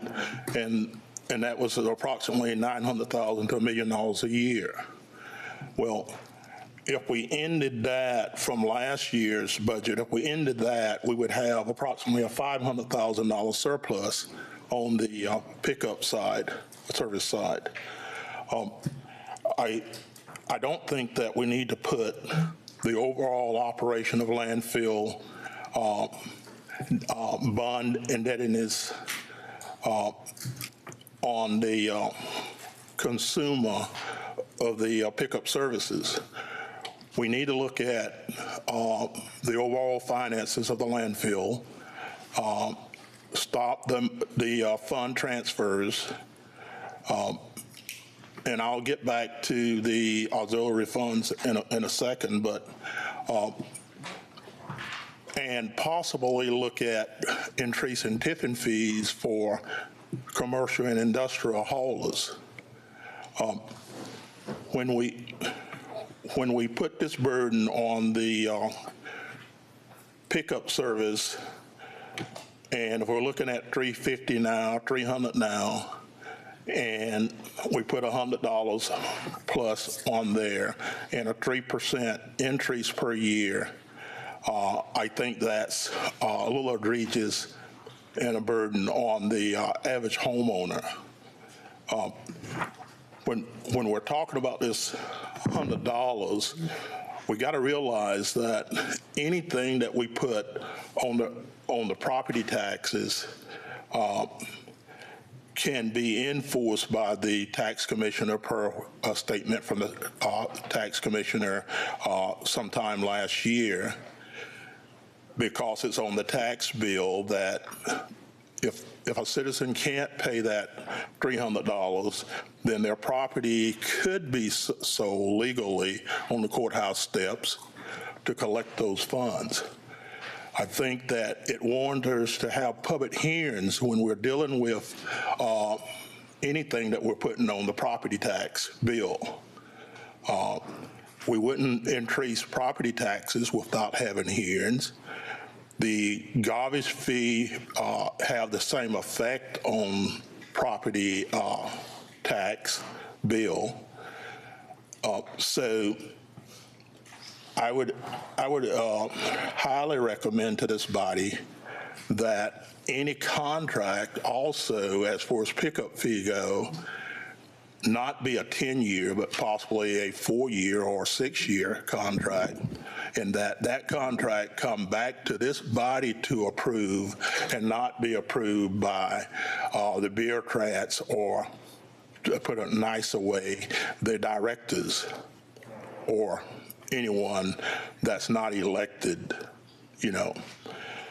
So auxiliary funding for street sweeping, when I first heard that, I thought, well, the director's confused with stormwater, that we use stormwater for street sweeping. Then I heard mosquito control.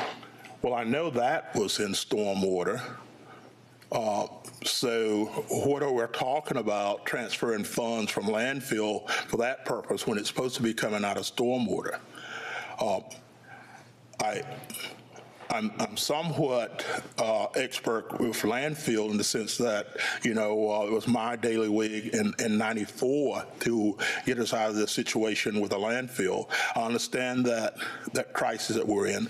I understand from Commissioner Guilford that sometime in between then and now, we put environmental services that's going out and cleaning up illegal dumps, street sweeping, and possibly mosquito control in the landfill, or the director, you know, kind of took that responsibility of taking care of those for the commission. So we either going to have it, you know, as far as I'm concerned, as far as transparency go, we either going to have these funds coming out of one fund or the other, and not supposedly coming out of the landfill and justifying an increase in fee, and at the same time charging the citizens of Augusta, Richland County a stormwater fee, and telling them also that it's coming out of stormwater. We need a clarification of that. I know that when the director's in charge of 3 entities in the sense of government operations, that it can get be confused to you, to the director, and to the citizens. I think if we have a clear understanding of what we're doing, we're going to buy into what you want to do. But if you confuse us on this, then, you know, we're going to highly question what you're doing. So those are my comments. The capital improvements, the development of the next cell, the equipment that's needed at the landfill need to be put in the special purpose local option sales tax 9. And we need to figure out a way to do this without increasing the fee on the rate users. Thank you. Thank you, Commissioner. Let's recognize from District 10, Commissioner from District 10, Mr. Guilford. Thank you, Mr. Chairman. Moses, thank you for coming before us. We do have Oscar Flight here from the stormwater, as well as Malik that's overseeing he's the interim director for the landfill. Now, I do understand with the stormwater that I guess the street sweeping, and Oscar could clarify this. And then the question would be underneath the demolition of the houses. You know, we're asking the residents who has the service for this trash to pay for the demolition of houses. But my question is, when we demo the houses, how do we recapture that money? Do we put a lien on the property? What's our return on recapturing the money, et cetera? If it goes into the land bank, naturally we don't see any proceeds from that. So I guess that'll be a question for the administrator to respond to. If Mr. Chairman, if she could. Yes, please. Ms. Allen? Yes, sir. I would have to defer that to Dr. Malik. Okay. Thank you. Dr. Malik, you want to approach? And Moses probably going to want to reply afterwards. Sure. I waived his 5 minutes. All right. Good afternoon. So the way program works is it's initiated by the planning and development to code enforcement, and then the property is cleared through the legal system to be demolished. Then it comes to environmental services to demolish the building. So we do the procurement and demolish it, and then the information goes back into the system. It's through the city work order system, and it goes back to planning development, and they process as a lien on the property. Okay, so the percentage of us recapturing the money once we demo the houses, do you have a clue? So if we invest in $1 million a year and it costs what, approximately $7,700 per house to demo? Yeah, somewhere around 7,000, something like that. Yes, sir. Yeah. So everything goes back to the planning development, and the lien, how the lien is recaptured.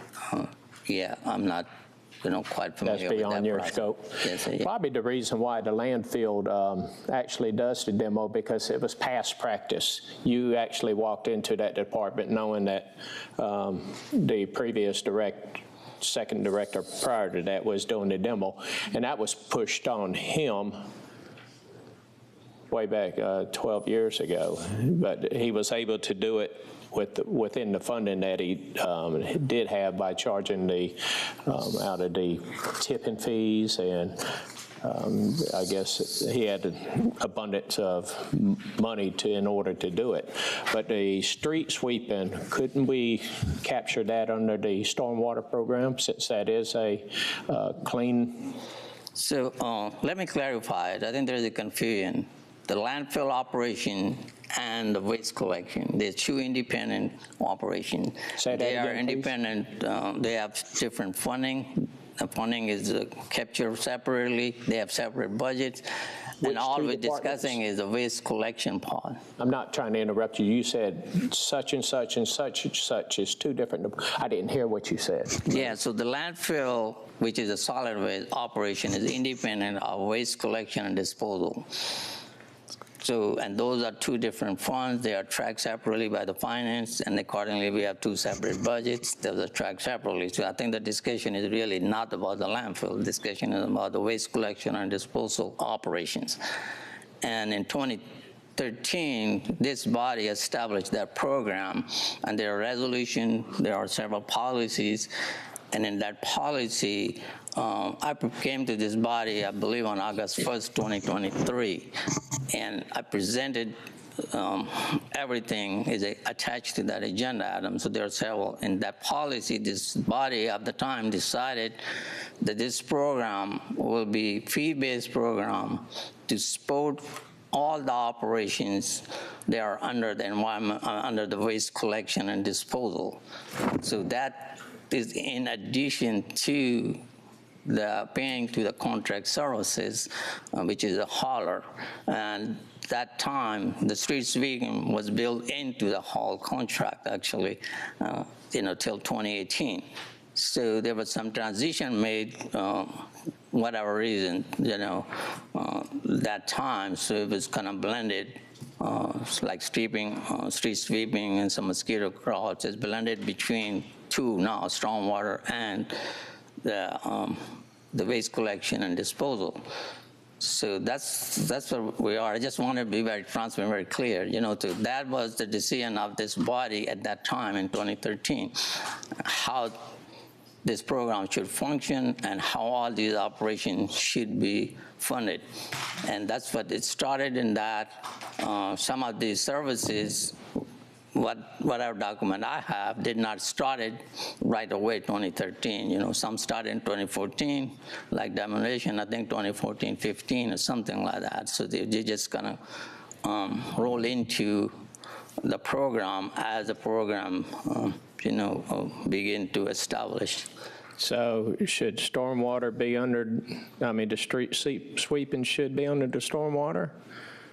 So streets, again, my reading of that policy and the way I'm reading is the intent was how to manage the waste, solid waste within the city. So it's not only, that's mandatory services were important to manage that solid waste, but there are illegal dumping, there are litter control, all, and street sweeping is nothing but part of the litter control, really. You know, if you look at some of the, you know, even regulatory documents, the EPA. So right now, stormwater is partially funding that because there's not enough funds in the collection to do that. But if you look at the original contract, inland, I believe, has that contract built into street sweeping.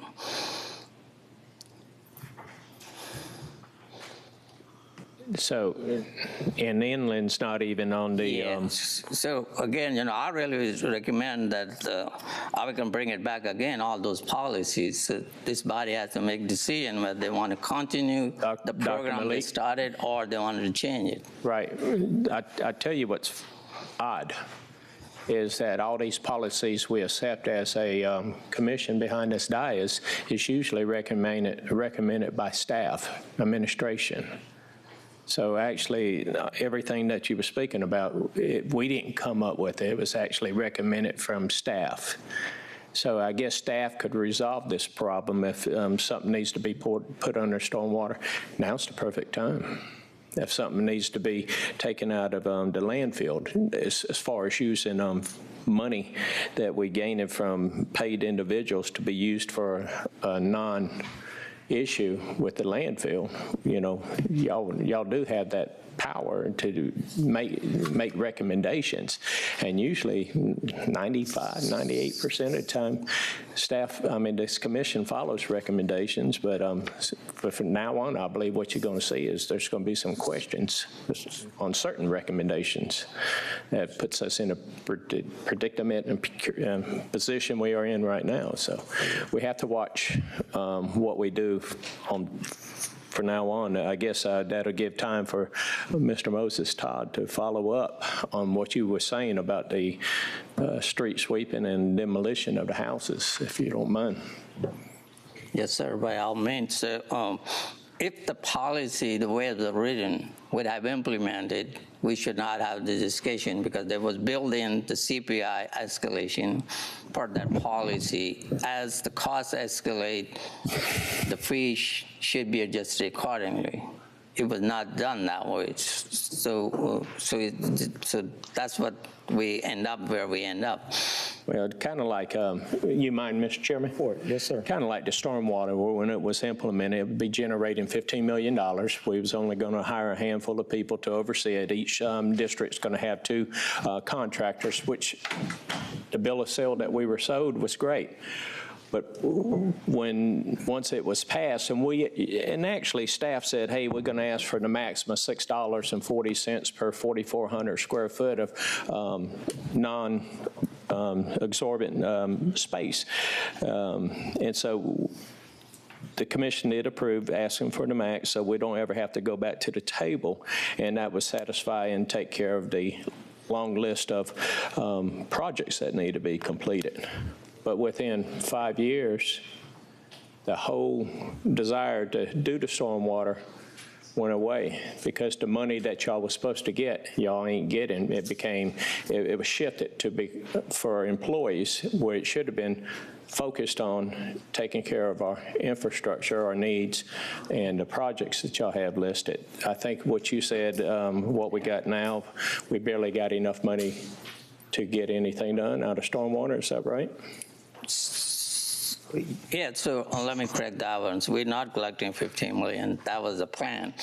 You know, so I'm open to that. Anybody want to look? And media came, Channel 12 investigators and Commissioner, you know, ex-John Clark, multiple times. We gave all the information. So it's there. You know, how the funds are utilized, it's the decision of this body. The fund went to the salary and all that. Really, it's not.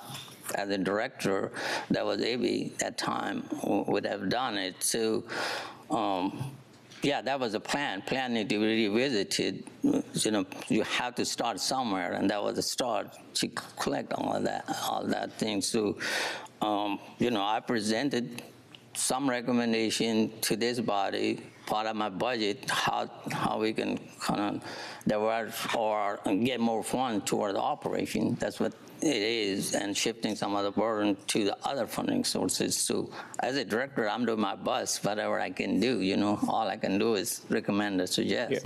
Yeah. Well, my main focus on the SPLOST is to make sure that all of us in every district is taken care of with that SPLOST, and that's actually, you know, be the best source of money that we could utilize because it's defined to each project.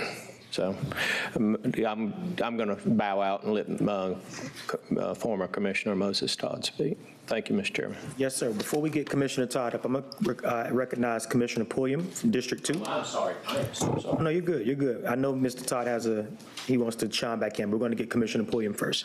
Thank you, Mr. Chairman. Dr. Malik, I have a couple of questions for you. So I wanted to start with the mosquito and street sweeping, whether or not it's under stormwater or landfill, to Mr. Todd's question, because he asked that, like which fund it's coming out of. So right now it's blended. It's coming from both. It's coming from both. Yeah. So is it divided in half, or like 50% comes from you can both? say or? divided in half. Street sweeping is a 2/3, 1/3. Okay. Yeah, right now, but originally 100% it was in the environmental services. And again, you know, to this body, why the Environmental Services Department was created. When it was created, there were several functions were assigned to that department. Okay. But then you later brought up, I think it was Inland that had the contract, and they were actually doing street sweeping. So for a portion of their contract, you said Inland actually included street sweeping, Yeah, correct? don't hold me to the name of the company. I think it was Inland, but Okay. there was one of the two contractors. Yeah, and they were doing 100% of the street sweeping. Okay. It was part of the environmental services. So 2018, I think the director of that time of environmental services somehow was able to shift that program to engineering, and few others, whatever reason, probably was not functioning the way it's supposed to be. I don't know, but so that's why it got blended, you know. Okay, so when whatever company it was, because we're not sure which company it was, when they started doing 100% of it, so it was actually incorporated into their contract, the money that we had budgeted for it, because you said a portion was coming out of landfill and a portion was coming out of stormwater, but since that was a savings to us, correct? If they were doing it and it was included in their contract. So I can't speak to that, but I do have a presentation as a part of other agenda item. Where I will show the 2013, what was collecting, what was spending, and what was the balance versus where we are. So I think that will, I think, answer some of your clarify. Okay, I'll wait till that presentation. Thank you, Dr. Malik. Yeah. Thank you, Commissioner. Let's, Commissioner Todd, you want to have a final word before we wrap this item up? You know, I'm not here to point fingers, but, you know, just try to get some clarification. And I understand, as Dr. Malik said, that the environmental services came ahead of stormwater. I think stormwater probably kicked in around 2016. Environmental services, I think, was created somewhere around 2012, 2013. We shouldn't have duplications, and when we have a ordinance that's supposed to take care of something, then we should at least the staff or whomever make the adjustments where we're not paying for something out of two different funds. You know, if we create a fund to take care of it, and the director, you know, as most of you know, that I'm not a champion of stormwater. I spent a lot of time on stormwater, studying it. I ran a petition to recall stormwater. So I went to all the stormwater hearings over approximately a year, and I've studied that, and there's nothing in stormwater that says that specifically that street sweeping and mosquitoes would be taken care of. That was left up to the discretion of the director. At the time, the director was Director A.B. Lansing, and this body, from my understanding, approved mosquito control, street sweeping, cutting grass alongside the roads and all that as stormwater infrastructure. And it makes sense, you know, from that standpoint. So what I think the public want is a fair shake, not just because it's the easy way out to put the burden on the rate users, that we look at all the options and we come up with something fair to the rate users as far as to pick up. I understand that the funding sources, you know, that you have an indebtedness budget, you know, you have a closure budget, you have an open budget, you have the environmental budget for the landfill. You know, that's all. But still in all, that the landfill enterprise fund is made up of the tipping fees and the rate users funded. That's the overall budget. So however high the staff, the commission, the director want to separate those budgets to make sure that money is there to take care of them, you know, that's your problem or issue. Our issue is how much we should be paying for our garbage pickup services, and that we keep it at reasonable and fair and best practices. Thank you, Mr. Chairman. Thank you, Commissioner. Thank you, sir. We're going to recognize Commissioner from the 5th, Mr. Williams, and then we will wrap this up. Thank you, sir. Thank you. Question for Dr. Malik, please.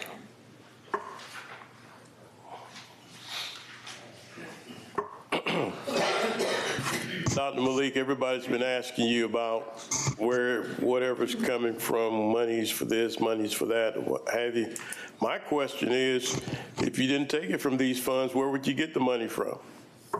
Where could you get the money from to pay for mosquito? Where could you get the money from to pay for street sweeping? Where could you get the money from paying for whatever you pay for? Is there just a fund that you can pull from, or is this just ingenuity on your part to pull money from where you're pulling money from? No, sir. I mean, there's no other, to my knowledge, other funding source available to me to support these services. So if you did pull these monies from where you pull them from, we probably wouldn't have these services. Is that what you're saying? So level of service will decrease up to not having service. Yes, sir. Yeah. All right. Thank you. All right. Thank you, sir. Thank you, Dr. Malik. Thank you, Commissioner Todd. Can we take this as information? Can we get a motion to accept this information? So moved. There's a motion. There's a second. So moved. Thank you. There's a motion and a second. Without objection? Without objection. Thank you. All right, that concludes our Finance Committee meeting. Thank you. Good afternoon, everyone. Ms. Bonner, I would like to call Administrative Service Committee to order. Do we have any addition or deletion? No, ma'am. Okay. Yes. We're going to delete item 6. Are you going to have a consent? 1 second. Okay. Are we delete it, or are we going to bring it back? Delete it. Yes, ma'am. Okay. Are you going to form a consent agenda? I am. Can we add that to your consent agenda? Yep, please. If it's okay with the committee, I would like to consent 1, 2, 3, 4, delete 6, 7, 8, 9, 10, 13, and 14. So moved. About item 5, Madam Chair, do you have questions on that? I have a question for Director Welch on that. If Okay, he's- I second.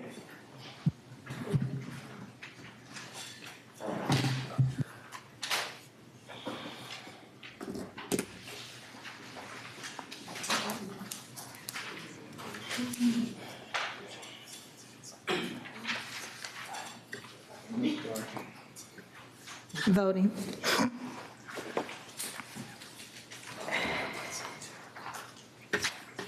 That motion carries with Mr. Lewis out. Thank you, ma'am. Top to bottom, Ms. Bonner. Okay. I think that takes us to item number 5. A motion to approve HCD's contract procedural process relative to authorization of agreements, contract, HUD forms related to HCD's federally funded programs for calendar year 2025. Thank you. Director Welcher, I believe a couple of months ago, you presented us a flow chart similar to this. Is this the same one? And is it periodically you have to come back and revisit it? Madam Chair, members of the committee, Mr. Mayor, members of the commission. Yes, ma'am. The flow chart that I provided for you a couple months back sort of spoke specifically to our acquisition process coming through legal. So that sort of spoke to commercial property that we were acquiring at that time, but it's similar in nature.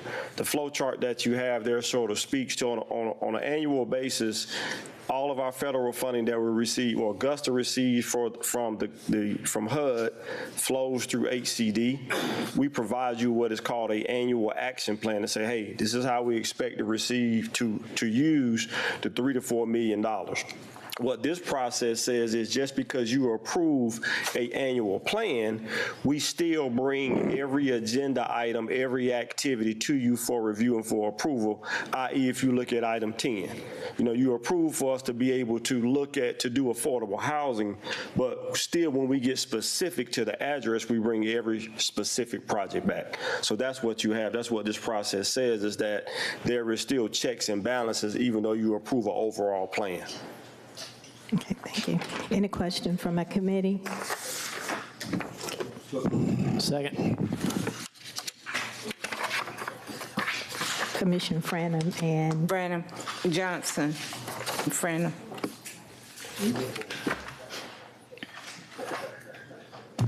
One more time. That motion carries.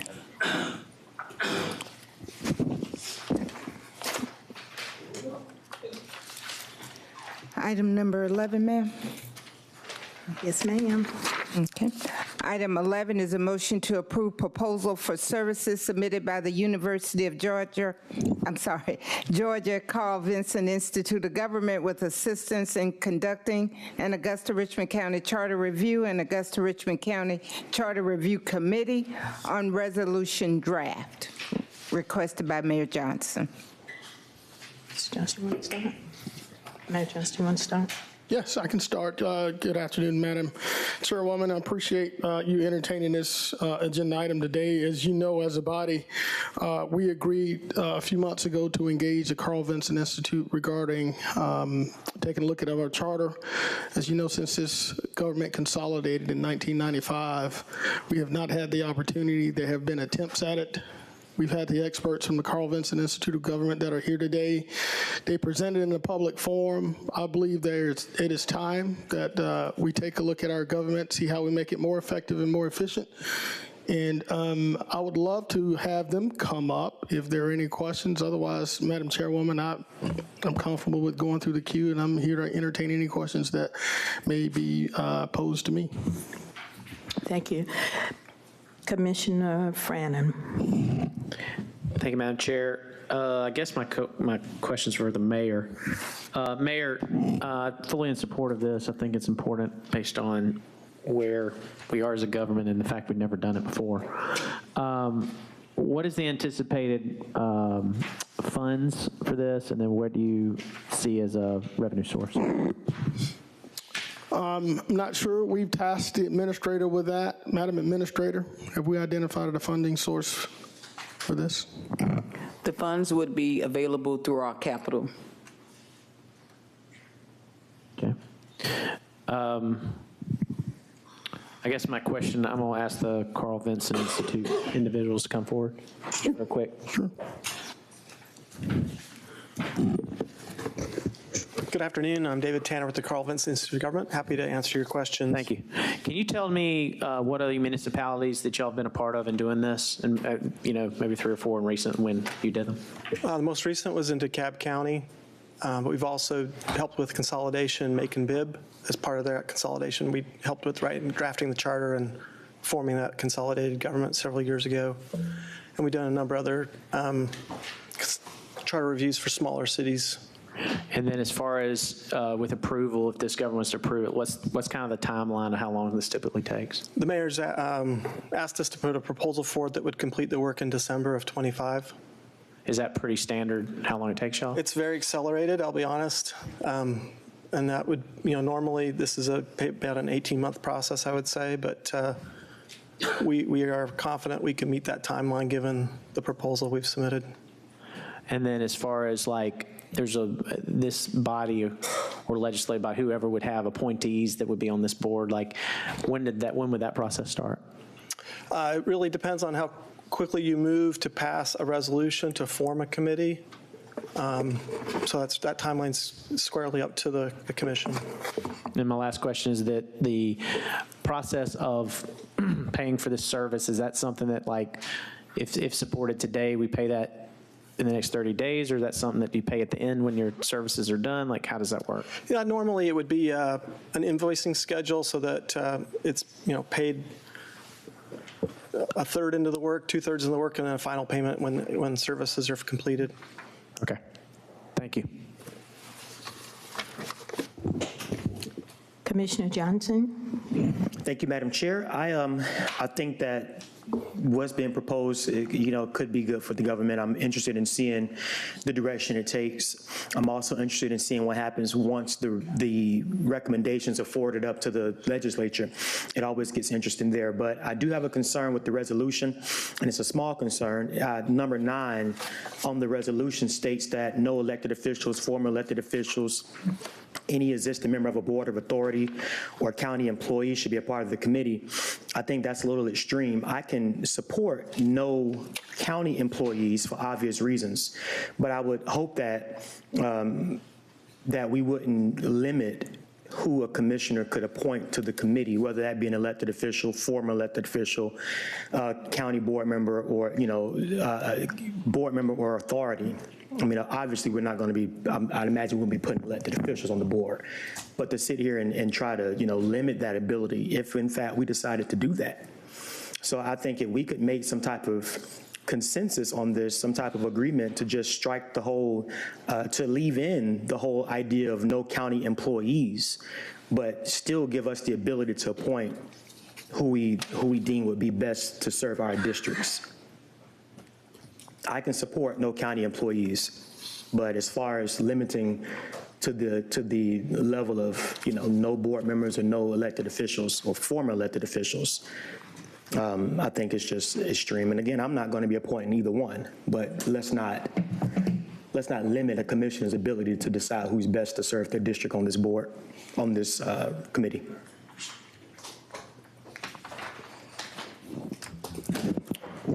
Commissioner Johnson, Madam Chair, if I may. Chairwoman, I guess that language comes from former resolutions that were drafted based on something that you mentioned, that you wanted this to be an apolitical process. And I just didn't want to create a position to where you have a committee comprised of formerly elected commissioners and mayors. I think it ought to be an independent body, a cross-section of our community. That's just my opinion, and I think looking at some of the other drafts of the resolution, that was the reasoning for putting that item in the resolution. I understand. I just want to make sure that we're not limiting ourselves. I mean, I don't, like I said again, I don't think that anyone's going to rush to put a former elected official or a former mayor or even a current elected official on the board. They're going to be involved just as the regular community is going to be involved. But I just really caution us against limiting who we think is best to represent our district. You know, if I think that the best person to represent our district is a former District 1 commissioner, then I should have the ability to make that appointment.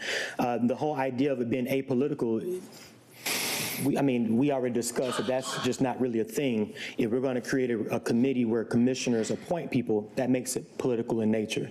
So we're not really going to be able to avoid that.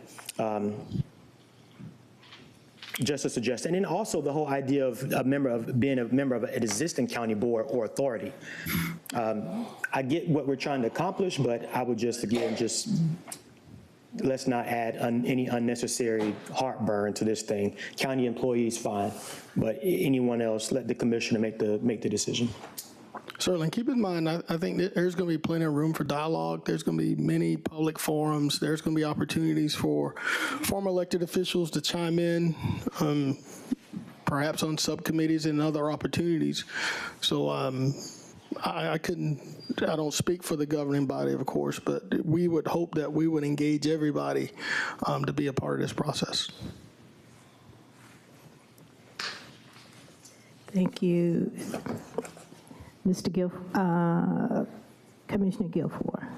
Thank you, Madam Chairman. To respond to my colleague from the first, I actually had some of the former commissioners asked to be appointed to this board, and I thought about it from where we was actually going out for administrator search. We didn't want Fred Russell there, and I said, I don't need the controversy to go with it if I appoint a former commissioner. So I actually told two of them no. So that was my stance on it. So just my thoughts. Thank you. Commissioner Williams. Yes, I just want to second what Commissioner Johnson said. There's no one at this point in time that I have in mind, but I don't think we should limit ourselves to not appointing people that have been part of the government. I do think that if you do have one or two, those will be people that will be more familiar with the government and what we're trying to do, as opposed to getting someone on there to just start from scratch. So I don't have anybody, but I don't think we should limit ourselves either. And I think, is this something that we need to put in the form of a motion or what have you, or we can just say that we're not limiting ourselves. If you have a county employee, I agree with that. But if you have somebody who's out there who is just a regular citizen at this point in time, regardless of what they've been in the past, then I think we should have the leeway to appoint that person. So is there something that we need to do to get this corrected, or what have you? Is it a vote? What is it, Mr. Mayor? Or what is it, Mr. Attorney? If you don't mind, let's have Carl Vincent folks come up and just address if there's any concern about having former electeds before we. Well, certainly, I think the more independent and objective the group is, the better. There is an opportunity as part of the process for anyone to come as part of a public hearing, or invited representatives to come and speak and give their input to the process. But it's truly the will of the body here. But I will say independence and objectivity is really critical. Thank you, Mr. Tanner. All right, may I ask you a question? Yeah. Commissioner, when you. So, I forgot your name, sir. Oh, David Tanner. My question is, today is, we said no to county workers, but we want to leave it open that if we want to select somebody who's formerly been part of the government, do we just need to say that today? Do we need to vote on it, or what is it that we need to do? I think whatever resolution the commission ends up passing needs to be really clear about the nominating criteria so that you're all on the same page. All right, so Mr. Mayor, I'd like to ask the attorney, what is it that we need to do today? Yes, sir, Mr. Commissioner. There are, I guess, 3 options, but one would be to make a motion to approve this and send it to the full commission with any changes that this committee would like to make with that motion, or they could vote to approve it as is, send it to full commission, discuss it full commission, or not, or option 3 would be not to keep it in committees. Okay, that would be administration committee, correct? Could I have to do that? Yes. Okay. But I just think that anyone should be able to be a part of it. I understand if you are working for the county, you may have some vested interest in making things go a certain way, but I don't think we should limit ourselves just because somebody who's been a part of government or what have you. Thank you. I'm not a part of this committee, so I can't make a motion. I'd like to make a motion to forward the agenda item to full commission and have that discussion next week. Do I have quorum? We have quorum. Yeah, we have 3. We have 3. we're good. I'll second that motion. Okay, I have we got a second, but I would like to ask a question. I am looking at the executive order for DeKalb County, and I'm not seeing where it was limited that a former elected official couldn't be on the commission or was advised not. Is that true? They had a different selection process in DeKalb, and we had members of the legislative body that were also appointed as part of that commission, just so they had representation. So when it went to the General Assembly, they knew what happened in all those commission meetings. I'd say, again, it's up to this governing body to decide how they want to appoint and govern this commission. Okay. Ms. Bonner, could you read that motion again, that Commissioner Franum, could you repeat? Just a motion to forward the agenda item to the full commission next week.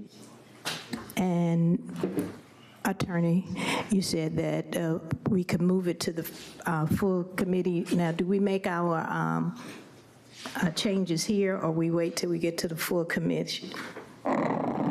Yes, ma'am. Again, 2 options. If you want to move to full commission, you could vote to move to the full commission as the motion is stated in the agenda book, or if the committee would like to make an amendment to the agenda item, they could vote to try and make an amendment to that item and then forward that to the full commission. Okay, Commissioner Johnson. Thank you, Madam Chair. And just one more point to the point of the gentleman from UGA who said that DeKalb County had members of their delegation on the committee. I think that is another reason why we should consider not limiting the participation of elected officials, because typically when things go to the legislature, they're already down the road. So we had our one legislative representative or 2 legislative delegation members on the board. I know we have both Democrats and Republicans that support this city. So maybe one from each chamber, one from each party, whatever, however we want to do that.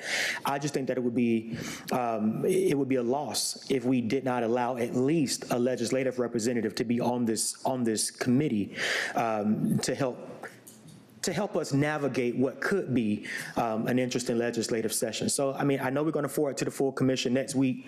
We said that we want to keep things objective, and it's just my opinion that once commissioners start appointing people to boards, the whole idea of the politics and the objectivity going away, I mean, that's gone. That's over with. Once we start appointing people, of course we're going to make phone calls. Let's be honest on the board. So I think the biggest thing here is let's put the people on the board who have the expertise, who understands government, and that might take an elected official or 2 to help us navigate that process. But I know we'll talk about it a little bit more next week. Just wanted to add that in for the record. Thank you, Madam Chair. Welcome. Voting, Ms. Bonner.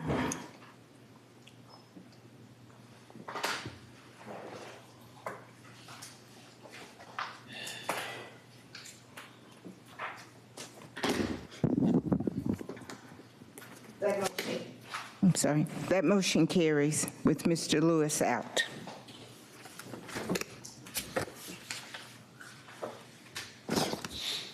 takes us to item 12, ma'am. Yes. Item 12, Mr. Ben Hassan, relative to the debt and maintenance associated with the train contract.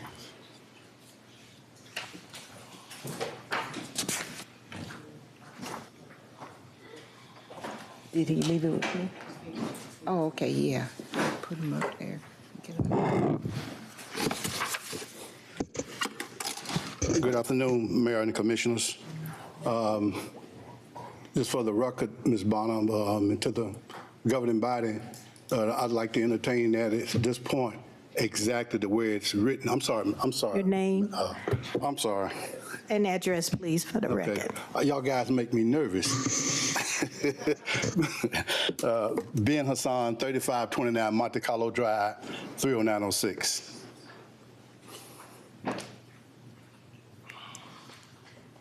Okay. Go ahead, Mr. Hassan. Yes, ma'am, start again. I'd like to entertain this exactly the way it is written as an agenda item, which is the first thing to try to figure what is our actual debt in terms of what is our annual payment on the service that I think the Bank of America for the train contract.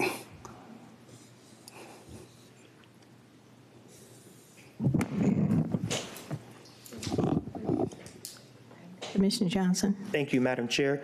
Commissioner Hassan, is that a question for? That's a question. Okay, your question is what is our debt and? No, not so much the debt of it, as much as how much do we pay it monthly or annually, how much are we paying? Okay, can we get the finance director to chime in on this, interim finance director to chime in to help answer some of these questions?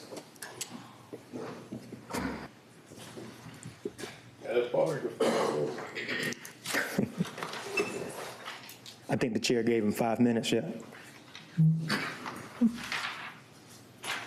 Is that okay, Madam Chair? Okay. Go ahead.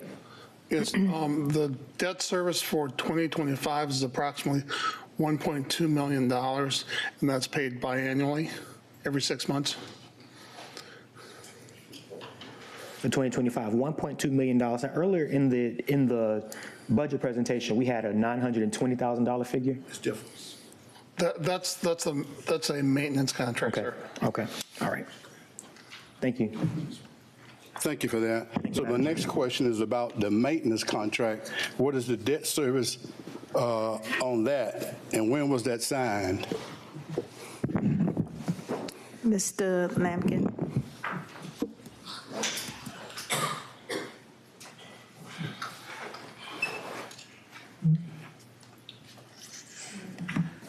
Good afternoon. The first maintenance agreement that was signed with this project is Exhibit G. That's in the main contract for the project. That was signed in February of 2020. That cost us $307,777. That was in the original contract for maintenance. And who was that? Excuse me. And who was that maintenance contract with? That's with Train. It's part of the project. Okay. The second cost for the project, where you get the $920,000, is the remaining items that was left out of the project maintenance agreement. That has not come before you guys yet because we're still working that out and having that viewed before NV5. What you see as part of the budget is the inclusion.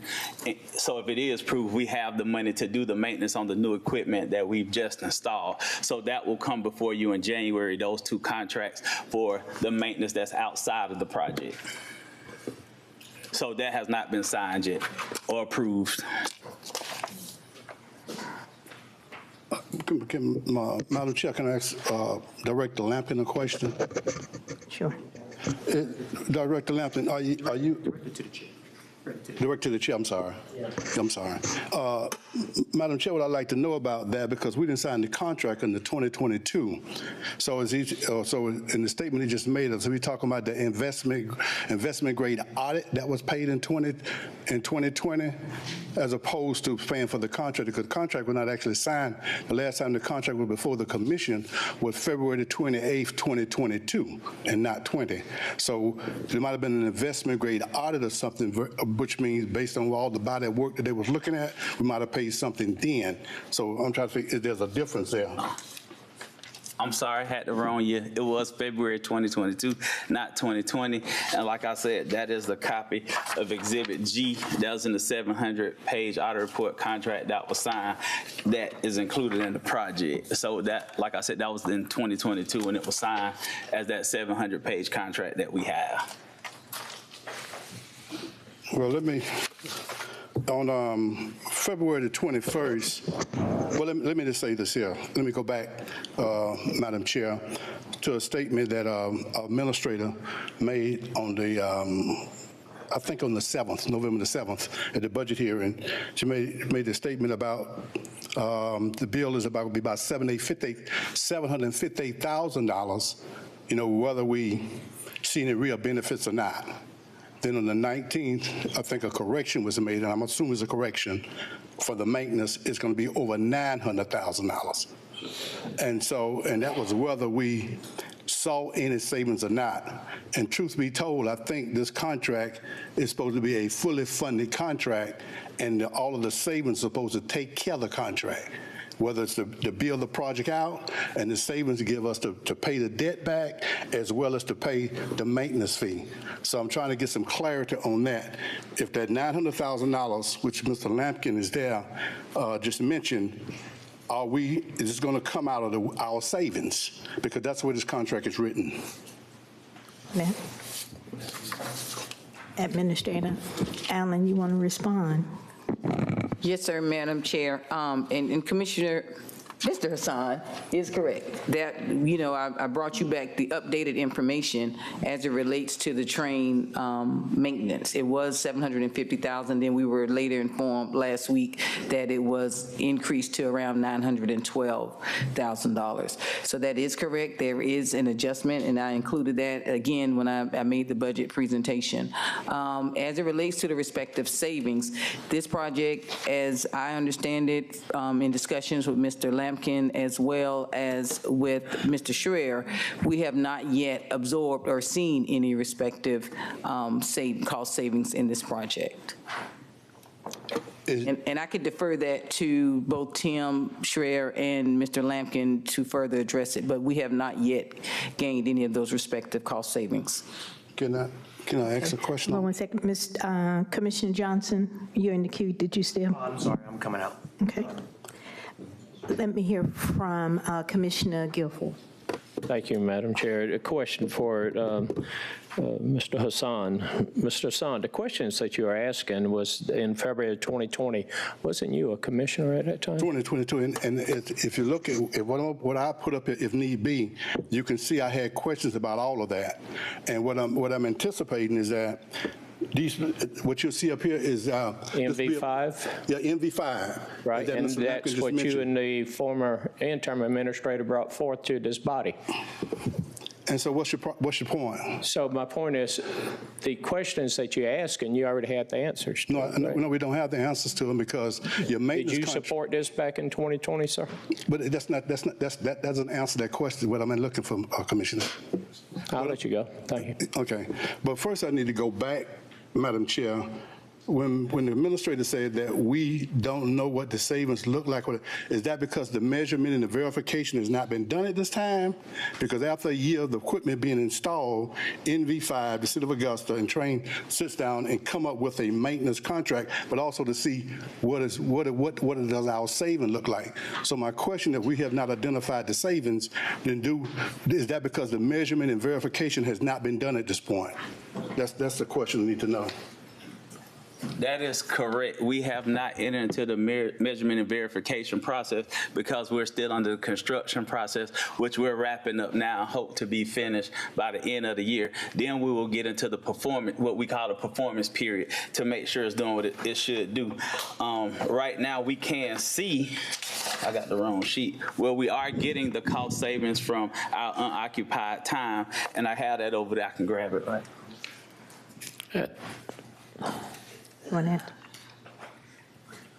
Oh.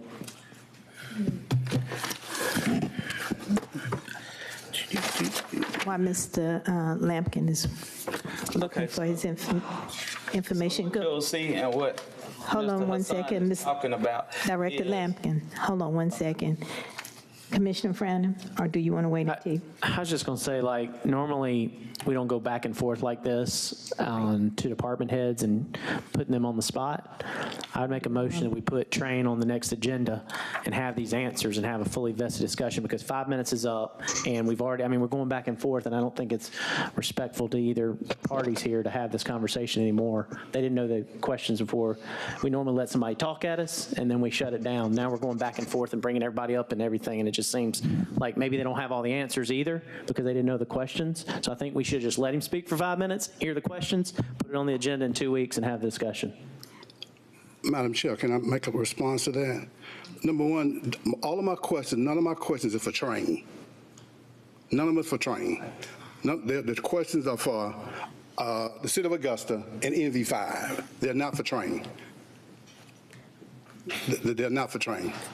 And all I'm saying here, if you... Then why does your agenda item say associated with train? Because of the contract. Okay, but why didn't it have NV5 up here? Because you said your questions are for... Why does NV5 not in your motion? Because of the statements that was made previously, so I will ask those questions. So if I mistitled it, I'm fine with that. I'll accept that. But I'm not disrespecting you. I'm just saying that we're going back and forth, and we normally don't do this. Well, you just mentioned 5 minutes also. So. We just mentioned to discuss the garbage contract for 30 minutes. And now you want to cut me to 5. They don't have the answers. Well, they're giving out numbers, though. And all I'm saying to the commission, that whatever it is, let me just do this, Madam, I'll close after this out of respect for the body. All I'm saying is this: if our debt service is $1.2 million, and also if this $900 maintenance, for me that's $2.1 million in the course of a year. If that's the case, all of that is supposed to be absorbed in your savings. Every dime of it. And NV5 is to assist you with that, and that's why we got a consultant, because the consultant could do something that we knew we didn't have nobody in-house to do. So if all of this between the debt service and your maintenance is absorbed in all your savings, you good. And if it's not, then somebody cut you a check. I'm through with that. Thank you, ma'am. Thank you. Excuse me, Mr. Hassan. So what Mr. Hassan is correct, and that's how the contract is set up and designed to be. We are to pay the loan back and also include in our cost savings, which, like I said, we have not gotten to that yet because we're about to enter the performance contract period. NV5 is also on board with that, and they will be monitoring the cost savings to make sure that we're meeting. If it is a guaranteed contract, so if we do not meet the cost savings, NV5 will let us know, and then Train will cut us a check for the cost savings that will not meet because it's guaranteed. Thank you. Commissioner, and we're going to close it out. Commissioner Johnson. Yes, ma'am. So we have not received any cost savings right now. Right, because we haven't reached the performance period, which the performance period starts in January. Is that an additional cost to go into that, or we are? No, it's already included. This is the last part of our contract, right? Okay, I think it'd be helpful, as Commissioner Frandon said, to get NV5 in to have them ask some of these questions, answer some of the questions, so we can get an understanding. But I also want to just kind of share as well that we hear from former elected officials all the time. Mayor Bob Young came up asking for a couple $1 million for a cemetery. Commissioner Todd just came up talking to us about a few things, and my buddy Commissioner Clark talks about something every Sunday, and we don't ever get mad about commissioners speaking to the body. So I'm not taking up for one commissioner over others, but let's be consistent in our practices. But let's get NV5 on the agenda. We're gonna have to just move on. No, also to add, we plan on doing that because in January we are going to bring those contracts for the maintenance and training. NV5 we'll make sure they're present. Thank you. Let's do that. Thank you, Madam Chair. Thank you, Commissioner Hassan. Madam Chair, I'm fine. You don't need, they're going to bring NV5 in. I just want to make sure all that's going to happen because the loose language had me concerned. Thank you, sir. When you say we don't make any money or not, that ain't true.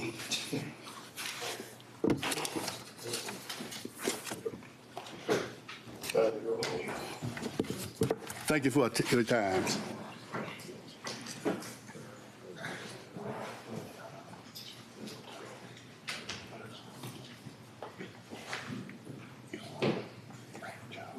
information, no objection. Yep, receive. Okay, that is to receive it as information without objection.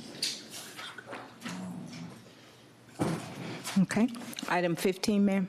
Yes. Item 15 is to approve award of the residential waste recycling collection service contract to waste hauling firms, Georgia Waste Systems LLC, and Coastal Waste Recycling. I don't want him to go through a long presentation. Mr. Fran. Thank you. Dr. Malik, if you could come forward, just have a couple questions for you. Number one, I know you've got a presentation to show us where the multiplier would have gone up 3% since 2013 and how it would have been what it was going to be. My question to you is, why did it not get implemented at the time when the ability to do it was there? So if I heard your question correct, you say why was not done then? We've only gone up $10 since 2013, is that correct? Yeah, that was just, no, not 2013. That was my request last year when I took over in 22. And so that $10 was really to cover some of the vacant lot costs and all that. But how long is trash the more I dig into that, because I was in transition phase, so I had to learn everything, how this whole thing was structured. So that's why I came back to this body on August 1st, 2023, and presenting the entire program, how it was structured, what it was, how it was supposed to be. Yeah, so I'm trying to kind of bring everything to this body attention. And, again, the two parts to my request. One is award the contract. Still, there's enough money to pay the hauler. And if the body wanted to discuss more on the residential side, so we have time, we can go through and it could be any number. $10 was what's supposed to come to if we do a CPI. But it could be $4, it could be $3, it could be So okay. My last question for you. But I'm requesting is let's award the contract and we can move forward. And there are still 320.50 generated enough revenue to at least we can keep paying the haulers. My question before you start your presentation is very easy. Do we have the ability, do we have to sign a contract, the contract piece, before the 31st, or do we have the ability to continue month to month until we come to resolution? So we're already in that transition month to month, but the previous discussion, so we have to sign the new contracts. We have to before the end of the year. Yeah, to do that, because we already that, and the last meeting, our direction was to terminate the other contract, 2 and 2, to bring all that part. They actually worked because there were $2+ actually price came down, so it did work doing all. You had to make them even. Yeah. Okay, I'll let you do your presentation. Thank you. Yeah.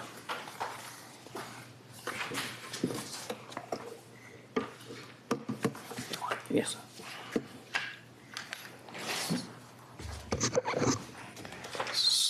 Should I go ahead with the presentation? Or?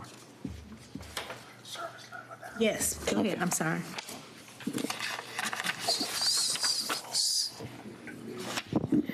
So it's a quick kind of agenda, what I'm going to cover briefly, everything, and then, I'll be glad to answer any questions to the best of my knowledge and ability, The really next slide is, again, I just mentioned there are two parts to our discussion. One is to award the new contract.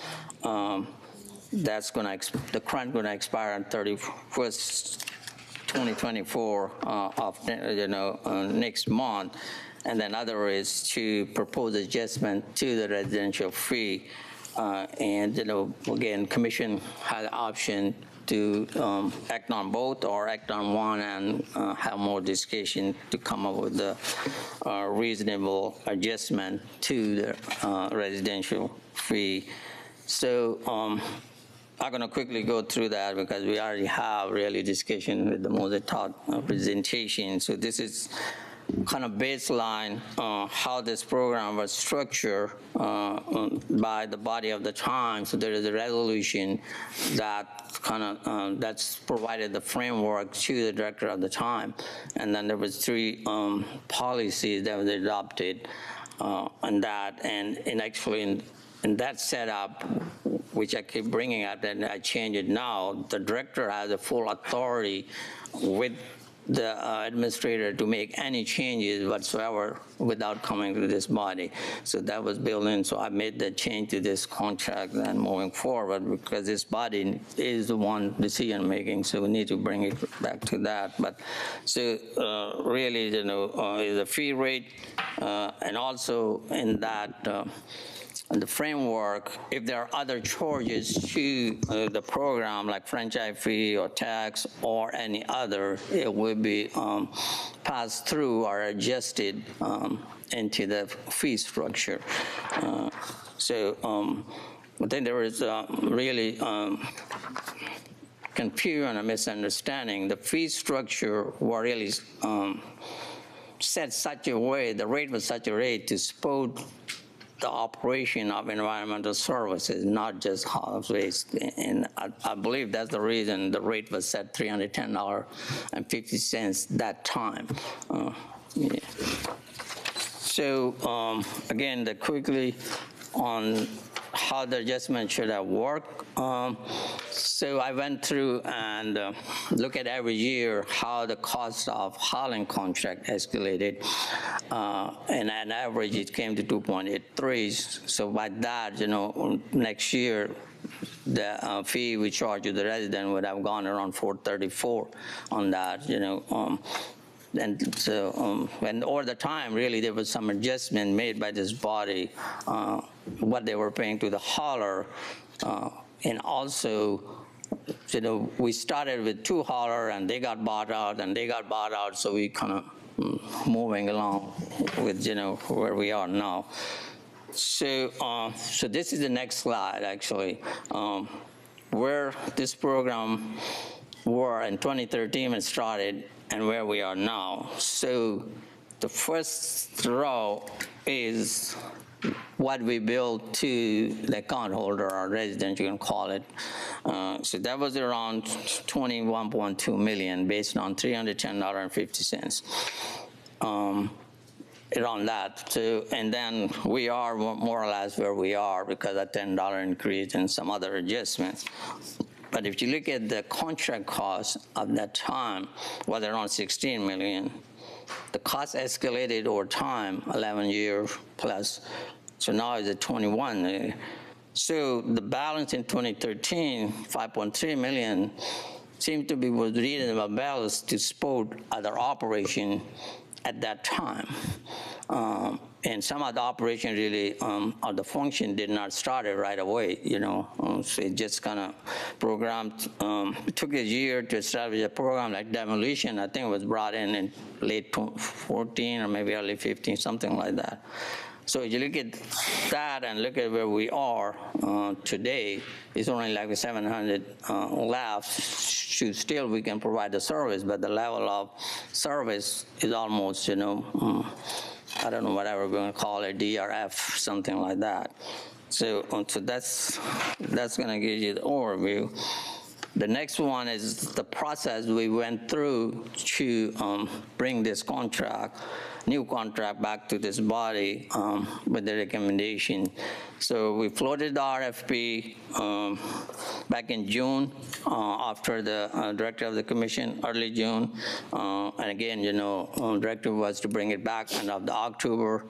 Because of the Helene or hurricane, you know, we were late, really one committee cycle. Still, we were able to get it in a timely manner and bring it to this body. So we had 4 responses from that.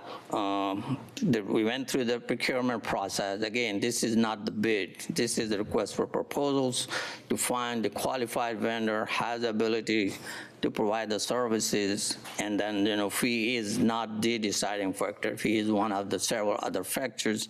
The procurement process there was 500 points. So these are the two top-rated firms, Georgia Waste System scored 468 and the Coastal 409. And then, our recommendation is to they award the contract to vendors, and the reason I did it because that's what the area they're already serving, so it's much easier for the continuity and for them to serve that area because they already know where all that are. So the next slide is, going into a little bit more into the thought process, why two contractors. So we are a consolidated body. So we have 308 square miles service area. It's a large area to serve. And that's what, even other operation we struggle. Then to serving by one contractor is going to be very challenging and going to be level service. On the top of that, their total account or the service points are 78,000 service points. At least the information we receive as a part of the RFP, none of the companies serving that many points under a single contract. So most of it like really around 40,000 or something. So that's another reason that's give concern that level of service and performance and everything else. I'm sure. As a vendor, they will try to sell their service and they will make all the promises, whatever, But for us, as a staff, we have to look holistically at everything, how you can deliver the service. Because at the end of the day, this body is going to be calling the director to answer all those questions on that. So again, and the third part is the 2013 structure, and that's the map. That's the structure was created to. My reading, professional reading, is that really the program are structured to have really three different service zones, but somehow we end up with the two. Like one, which is the older city, urban, and 2 and 3, which is kind of suburban.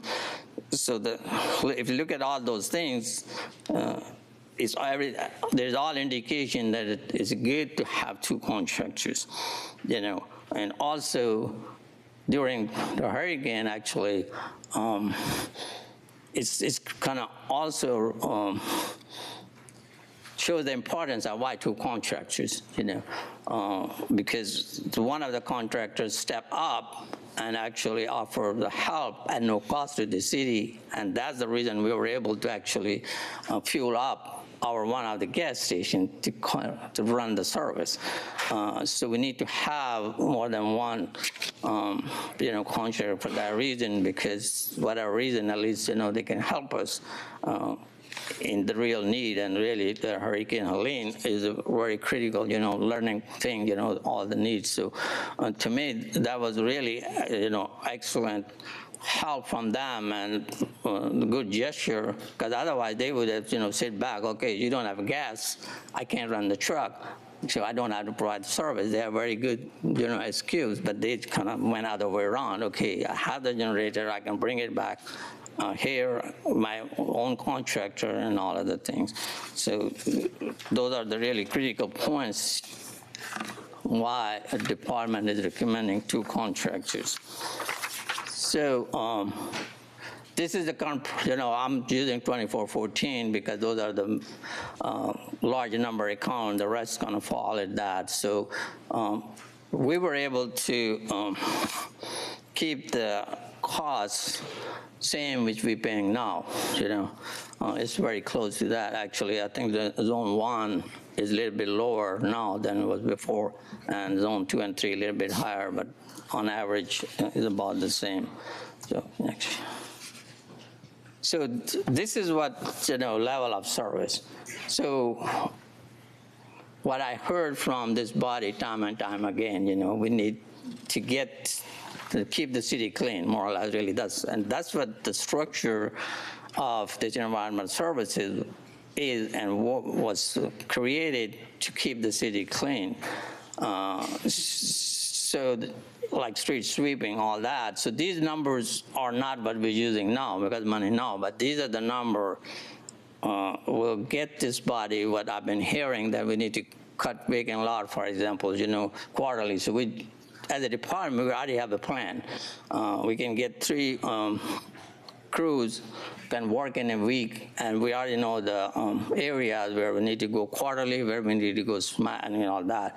Same as the demolition. There are 250 plus structures still waiting, so we can get all other things. Say the street sweeping, you want to get once a month, it's going to cost about that. So this is basically to have a level of service which this body, keep asking. So it's not like we're spending now. This is just, and this where, we're, depending on where the fee gonna be, we'll make adjustment and bring it back to this body, whether they want to agree to those adjustments or we got to move up and down somewhere, So that's it.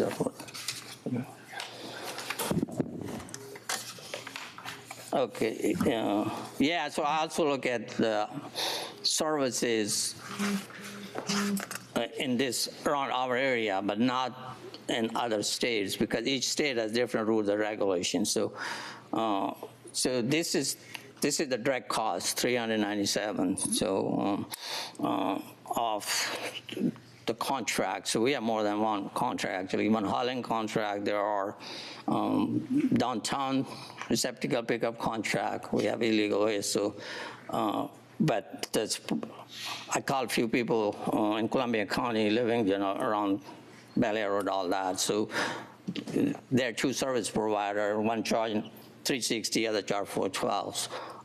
And there's twice a week pickup. But the key thing is the bottom, bulky waste and yard waste. That's bulky waste is very expensive. You have to call and pick it up. So same as, I look at Atlanta, the rest are once a week, DeKalb County, Burke County. So if you look at that, I think Augusta fee is very reasonable and maybe at the lower end on that. So Burke County is at $20 per month, $264. They are on call, and really, this is just passed through. I think they pay $21.84 direct to the contractors. Really, there's nothing else involved in that. So just to give you a general idea where Augusta fee is compared to others, because cost of services, the waste, the solid waste is rising because of all the rules, regulation, everything else. So, and that will bring me to the key discussion, So the current is where we are now, $320.50. My recommendation or request was $440, which is $9.96 increase per month, but I kind of develop different scenarios all the way up to $6. And then, what's left to do all the other services. So $10 will get us everything to close to 9.7. But if you go to $6, it will get us around, 5. So, but if you go to 4, it's probably going to be half of 8. So all that. So that's, and if this body wants further review and discussion, we can continue that. But really, the request, I think the next slide. Yeah, the request is really to award the contract and pick any of the scenario now. And I can add some more if needed, like $4 or $3, whatever. But I think that gives you a very good idea how this thing flow. And because the fee not going to go on the property tax. It's going to go somewhere, during July, August, and it's going to be paid in November at that time. So there is a time to, debate this fee and come up with somewhere, which is reasonable and acceptable to the majority. Thank you. Any question? Thank you, Director. Dr. Malik. Commissioner Guilford, you're in the queue. Thank you. Dr. Malik and Mr. Flythe, apparently you didn't like this podium. You walked all the way across to the other side of the chambers. And I was sitting here thinking, I said, something's odd here. We're going to fight Sorry. you about that. Right down here, last meeting, you know. Yeah. I thought that this They're side going of to the sweeten slide up to the works two here down there on the better. end. We're going to fight you about that. Well, that'd give me some time in case you start running this direction. I'll get Bobby to protect me. Mr. Williams. Malik, I have a couple questions about this, and I have a couple issues about the way this RFP went. Back in June, July, when we sent this out for bid, what you originally had done earlier this year was to go out for Zone 1, which is downtown, mainly Commissioner Johnson's district. And naturally, the number's going to come in higher because if we was going to paint one wall versus this entire building, naturally that one wall is going to cost more. Common sense there. So we went out for a bid for all three zones to try to find one supplier. But you just said in your speech, it's a continuity thing. You wanted to keep two separate, even though there was capabilities of probably either company handling the entire Augusta, Richmond County. No, sir. That's probably based off opinion right there. But underneath your evaluation criteria, I had sent some questions in yesterday about this garbage issue on the RFP. You know, I know that it went out for RFP. It's just odd that both contractors end up with the same price for this big city. I guess it became negotiated afterwards. Once both parties sent their sealed bids, it became a negotiated rate. Is that correct? Yeah, so let me correct the first one. So it's not the convenience, it's the recommendation is based on the information received, the service area account, and went through that. So it's not that for convenience going to two, because we have to be transparent. Now, I used the word continuity. Right. No, I mean, the continuity I said to allocating them the same zone. That's what continuity is, because they're familiar with those zones. Okay. Yes, sir. Yeah. So on that. So the RFP process is RFP process, and yes, you know, to bring the equal fee, because that was our desire why we're paying, because right now the zone 2 and 3, the way they started was higher than zone 1. Say that again? Yeah, the zone 1 unit rates were lower than the zone 2 and 3. Oh, when so the way it was structured. zone Yeah, 2 so and 3, bring you got them to- uniformity into that. At least that's the way I understood on that. Yeah. And that makes sense actually, because zone 2 and 3 has to it's a larger area to drive and all that stuff. So who got zone 2 and 3 that in your proposal? So we're recommending, I think it's in the agenda item, the coastal is zone 2 and 3, and Georgia Way System is zone 1. So coastal, you negotiate a price where they reduced it down to match waste management? Well, I mean, I can't get into that detail because there's a procurement process, and we have not awarded yet, but we negotiate the price to bring it to uniform price. Okay, and you don't think one or the other company could handle the entire Richmond County? No, sir. It's in my professional opinion and what I know and number of points and all that, it's not best interest of this body to go with one, and especially like Hurricane Helene, you know, if we would have one contractor, probably would not have started the service for another month. Okay. It was just odd that, you know, we spent all this time, well, actually delegated to staff to spend this last 6 months to go out for a new price and to find a vendor to handle all three zones, and we come back with the same thing that we was presented with back in June. But I was looking at the criteria on the evaluation part of the procurement process, and there's a lot of 5.0s for one company, including residing in Richmond County. I was looking at the names, and I see one Then I see the other company that's included in Richmond County, but it's not noted on the evaluation. But my questions that I sent in yesterday morning, matter of fact, was I would like to see the fines for the last 3 years from both companies, because it's kind of hard for me to see a company that comes out perfect, knowing that all the commissioners behind this dais gets phone calls about missed pickup or neighborhoods that's not picked up or trash trucks or the equipment breaks down, et cetera. But these companies ended up with a 5.0. So, Commissioner, with all due respect, No, you have to absolutely. understand the procurement process. I don't. It is a process, and it is submittal. What is submitted? It's not what we know or what's there. So you have to go with the process. What's in the documentation and what they submitted. You know, I may know someone very well all that, but if they have a terrible submittal, that's what they're going to get scored for. So that's what it is. As far as your other question, really, you know, I have a sheet somewhere here in my papers. They were very, very close. They, you know, both companies in that. So, well, I mean, when you give somebody a perfect score and the other one gets 0.7 points less, you had to gauge it by somebody. As you, the intern landfill director, you would know that the problems that you would have from either company. And that was, it was just odd for me on that, Dr. Malik. So no, sir, all due respect, you know, basically you're questioning how we score it, but again, it's in the submittal. The way it was submitted, we have to compare all their submittal. So it's not like we're favoring one or the other, you know. This is not harassment by any means, it's just questions I'm asking, okay?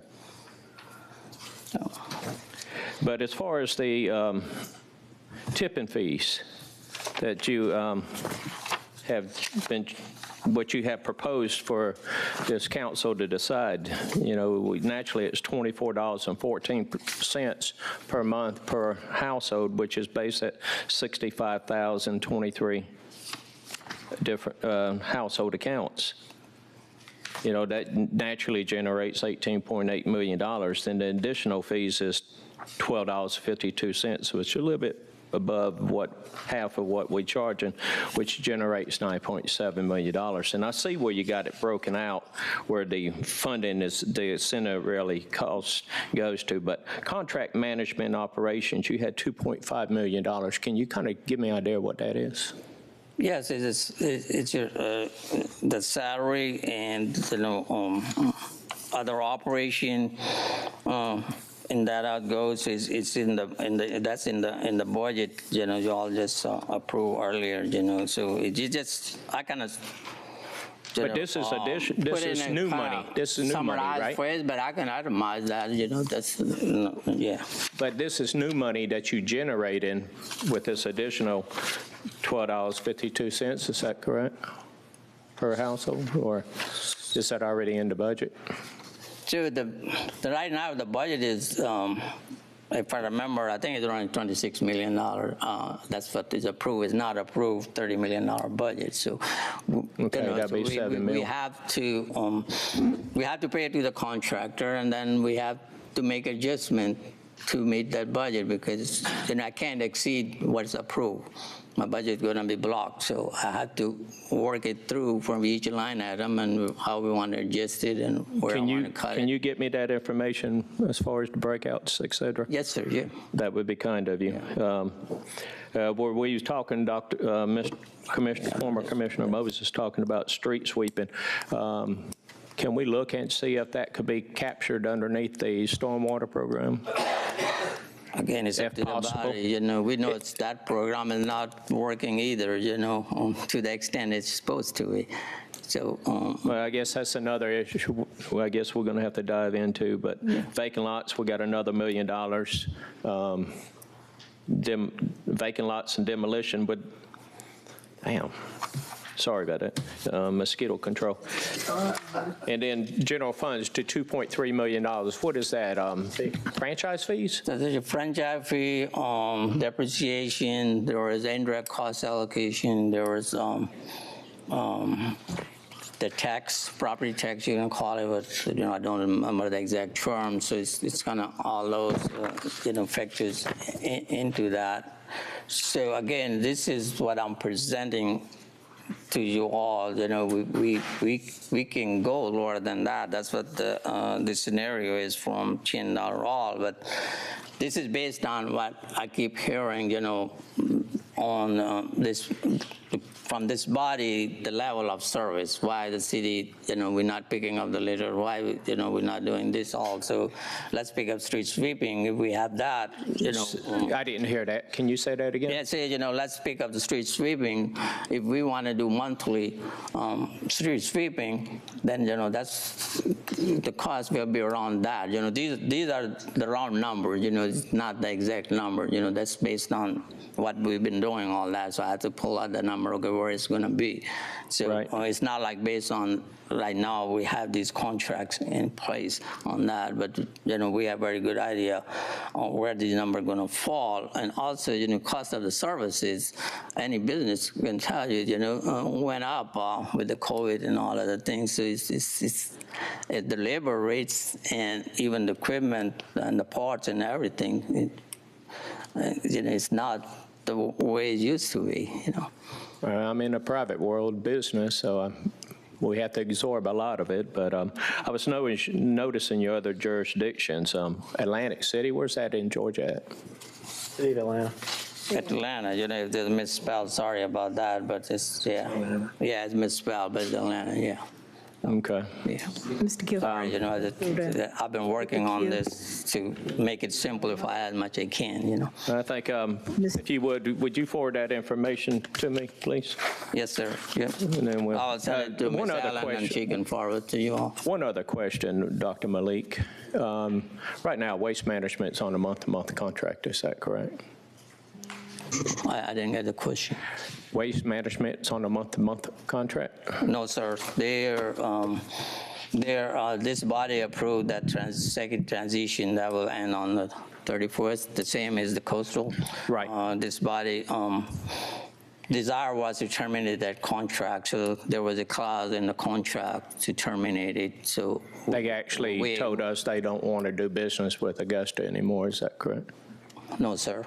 Okay. They are the one actually help us during Halloween if we wanted to really discuss them. They're the one actually reach out to me and offer me the help and brought their generator to get the CNG station running and for me to restart the service. Right, during the bid process? During this Halloween. No, not this process. Okay, thank you. Commissioner Guilford, we're going to go. Commissioner Williams. I think I forgot all my questions. It's been going so long. I won't be long, Dr. Malik.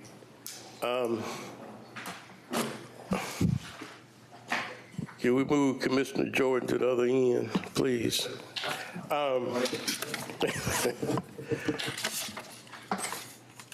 You and I, we've had several conversations about this waste management situation. One of the items you brought out was we talked about having two different providers. And I think one of the advantages you told me about the two different providers, correct me if I'm wrong about saying this, that if you got one and they get disgruntled with the city, they can just shut down all of the trash collecting in the city as opposed to having two different entities that are doing the trash collections in Augusta, Georgia, correct? Yes, sir. Yeah. So, it would be an advantage to Augusta to have two different providers so that you can pretty much keep it going. And if you have a problem with one, you could work with one and then have the other one just do exactly what it is that needs to be done for the city. Am I correct? Yes, and also it created competition, so they have to compete to keep up with the level of service. So that's another reason really we have to visit. More than one contractor, they have to perform, but for that reason, Is that why you think, and I think the conversation you and I had, you said pound for pound, our people are going to be paying less money this year as opposed to last year with trash collection. Is that true, or correct me if I'm wrong? So the rates are still the same right now, what we charge to, unless this body adjusted. But the contracts are more or less the same. It's a little bit lower than the others. So I will say it's basically not a lot change, but we're paying to the contractor now, Okay. you know. When you say pretty much the same, you're talking about the monies, but I looked at the would you go back to, is it ancillary? Yeah, 9.7, yeah. With the street sweeping, vacant lots, demolition, mosquito control. We didn't have much of that right after the tsunami came through here because I had a lot of mosquitoes on my porch. General, you know, I'm just thinking that this seems to be great that you've got these other services in here and we still have pretty much the same cost. Is that what you're saying? So it will increase the level of service, but yeah, the unit cost will stay more or less the same what we have now. I got you. Is there anything else that you could pretty much point out to us that would make this, and you're saying it's only about a $9 increase, correct? So it's 9.6, close to 10, I believe there. Can you pull that? I was at. I think 9.9. I was rounded to 10, and yeah. Yeah, I was at Maryland's the other day, and this lady grandma, she said they, on the news, they said it was going to be a $127 increase. Yeah, so, but I've been. It is $120 increase. This body has the option, you know, go any increase or no increase, you know. Yeah. Gotcha. But that's over the year. Yeah. Just $120 over the year. Yeah. Which is still pretty darn good. Okay. Is there anything else you can point out that? So, you know, again, I'll say, you know, my request is to consider both, but we need to award the contract so we can move on to, you know, getting executed, because that's going to take a few weeks, and I can walk it through. You all have options. You need. I need to add more scenarios, like what's going to happen with a $4, $3, $1. I mean, I can do it very quickly and present to Ms. Allen, and she can share with you all. I got you. Now, I will point out that this has been on the agenda 3 or 4 different times. Each time we put it on the agenda, it's been said that it's not ready for the big time, and we need to kick it back. I believe they were looking for, and you did what they asked you to do, because they wanted the zone, I forgot what zone 1 or 3 or what have you, was going to be much higher than the other areas, and they wanted all of the areas pretty much to be the same. So you made it happen, you know, with the renegotiations and bringing this back, and pretty much the contracts will start at the same time. Is that correct? All 3? Yeah. Yeah, start at the It's a same uniform time. contract now. There's no variation, either one. Like we have 2 contracts, and there are some variation right now if that happen over time. So it's uniform. Also, under the new contract is built in, or will be when executed. At the 5th year, this body will review that contract, and they can make that change at that time, you know, whatever changes we need to make, but not in the first one. So, Gotcha. That was another point that was made by bulk and yard waste and what have you. Yeah. You know, I don't use it all the time, but it is something that I need. I don't think that's something that we need to take out. I think as you have it, that it needs to be in there. It's just like having something that you need, but you only probably need it once or twice a month, but when you need it, you need it. So I think it needs to stay in there, which is what you have. I think you've done a great job, because you've done what people have asked you to do, although they asked you to do some things and then they choose to hit you over the head. When you come to the commission meeting and present what it is that you have to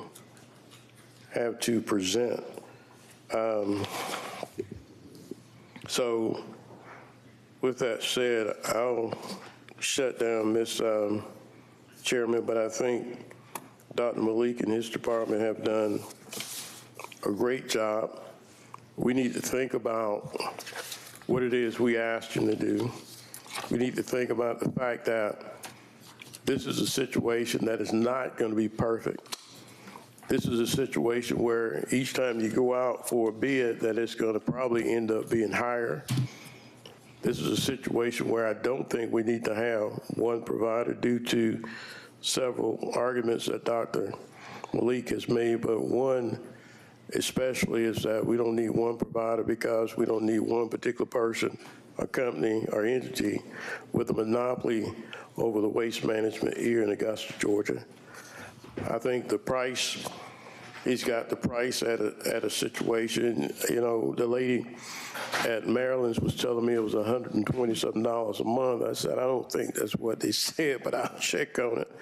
Of course, it's $120 for the entire year that is going to go up, but that's to be expected when you go out for a bid, and when you come back next year, it'll be even higher than this year, unless you're just going to pull bulky waste and everything else out in the demolition and the lot, what have you, and street sweeping and what have you, and then you have people calling about street sweeping. So with that said, Mr. Chairman, I shut down. Thank you. I want to make a motion. Oh, I'm not on your, okay. Bye. Commissioner Franham. Thank you, Madam Chair. Just for clarity, Dr. Malik, you said that you thought it's in the best interest of the county not to have one provider. This body voted last year to have one, to bring it back as one provider. Are you saying that when the bid, the RFQ was put out, it wasn't in there, like they didn't provide a rate to be over the entire county? Or you made the decision to basically say, you know, we're not going to have one provider? So I did not make a decision. I have that motion here.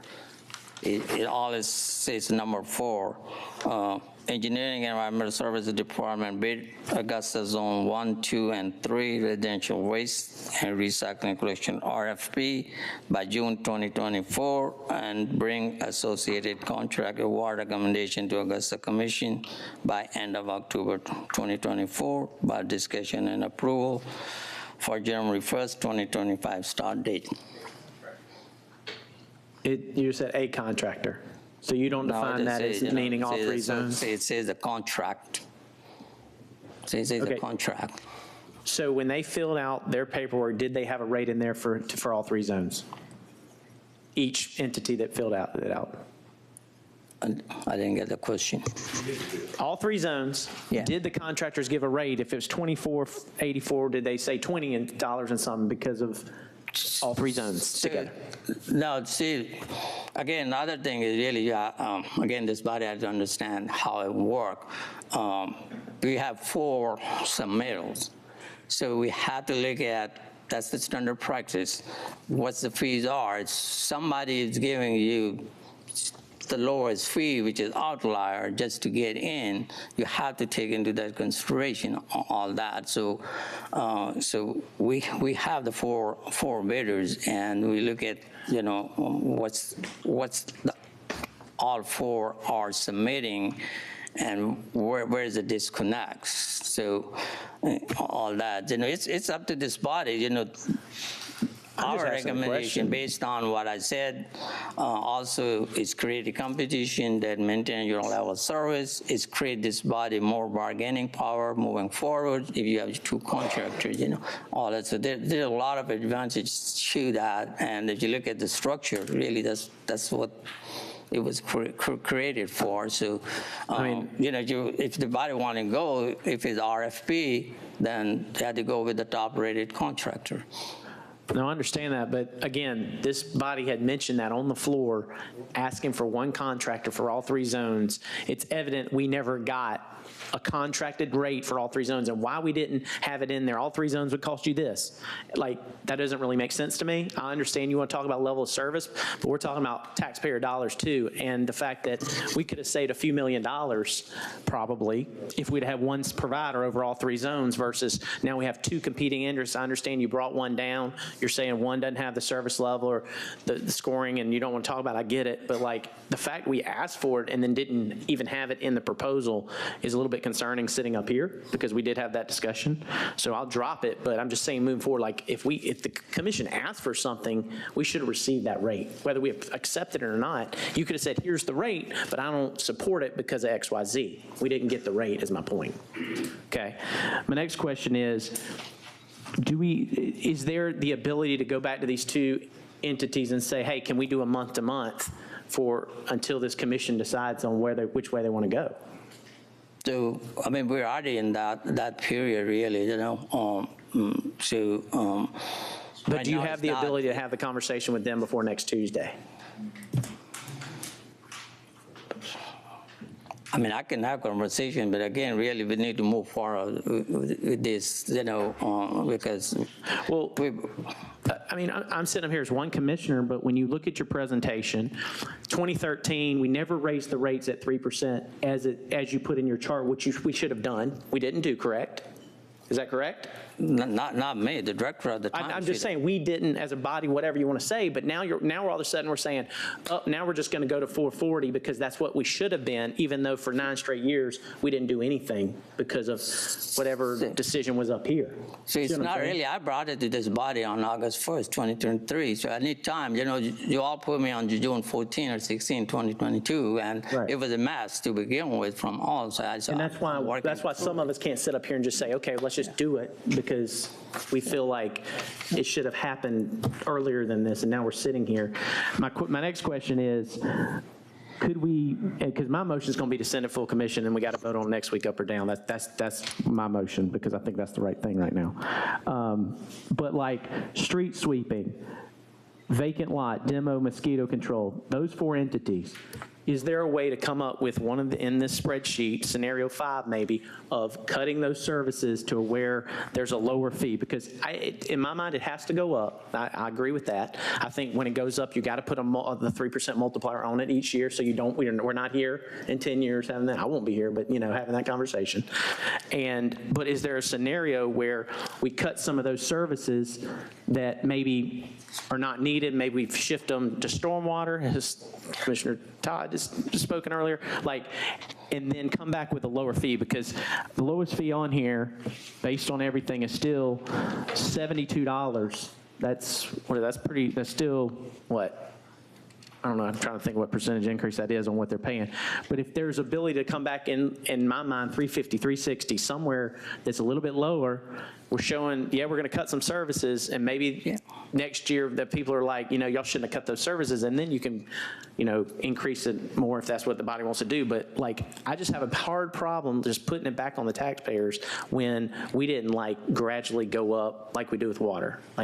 Yeah, I mean, we can go $4, and I can do the breakdown and say, that's really is the will of this body, and we can easily adjust that. If the $4, which is $48 a year, that work. But I need to know, what range, and I can work it. Let's say, I can bring it all scenario from $1 to $3, $4. Really, that's not. It's just, and we will adjust the service accordingly. And I'll finish with this. I mean, I don't think, as Commissioner Williams said, there's no way that we can get rid of bulky yard waste in this community. That's why it's cheaper in other communities. Our neighboring community, they don't have that.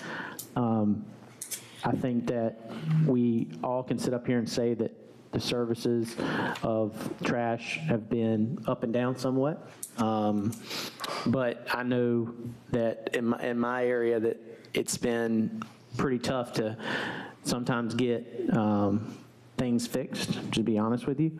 But I think that we can't go up. I'm not going to support going up that high. And I know maybe I don't even have to do the fee because I won't be here. But at the same respect, I just think that we should have that third option of the hauler with one zone, all three zones. Thank you, Madam Chair. Thank you. Commissioner Williams, I'm going to go to my committee member, and I'll come back to you. Commissioner Johnson. Thank you, Madam Chair. Thank you. So I have two questions. Number one is the concern from the members of the commission the fee that will be increased, or is it the zone, the way that this is being presented zone-wise? Is the concern the fee? And I guess that's just to whoever may want to jump in and answer that question. I mean, my thoughts is it's the fee because it's such a drastic increase from 320 to 440. I mean, that's significant. But the other piece is just, I just feel like this body directed something and it wasn't fulfilled. Okay. So with that being said, I mean, I'm trying to figure out a way that we can all get to 6 so we can get this done. Time is of the essence here. I think having these zones split up the way that Dr. Malik has presented it to us is a good idea, being that, you know, we have to make sure that, number one, our city is clean. That's something that I've been screaming about. Mayor Johnson, Commissioner Pullman, all of us are on the same page with that. So thank God for that. I don't suggest that we cut the services, because street sweeping, vacant lot maintenance, and demolition has been something that we have just been swamped with over the last few years. I know in District 1, we have so much blight and so many vacant lots. Maybe we can cut back a little on the mosquito control.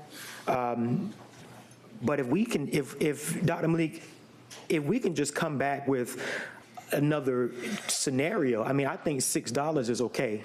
I think scenario 4 will get us where we're trying to go. It will help us. It will keep our services the way that they are if we can get down to $6. But if there's a will to go down to like 5 or something, I mean, if the concern is the monthly increase, then let's address the monthly increase with the understanding that we're going to support what you're bringing back.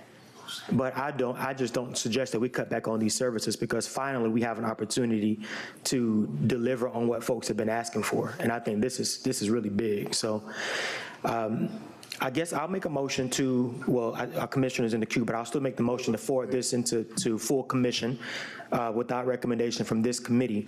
But when we come to full commission, maybe have another scenario at like maybe $5 or $4 increase to see what we can do. Let me make it just perfectly clear. I support your recommendation, but if it means getting us to 6, then we have to adjust. But I would not suggest cutting those ancillary costs, those services, because they're way too important for our community. Yeah.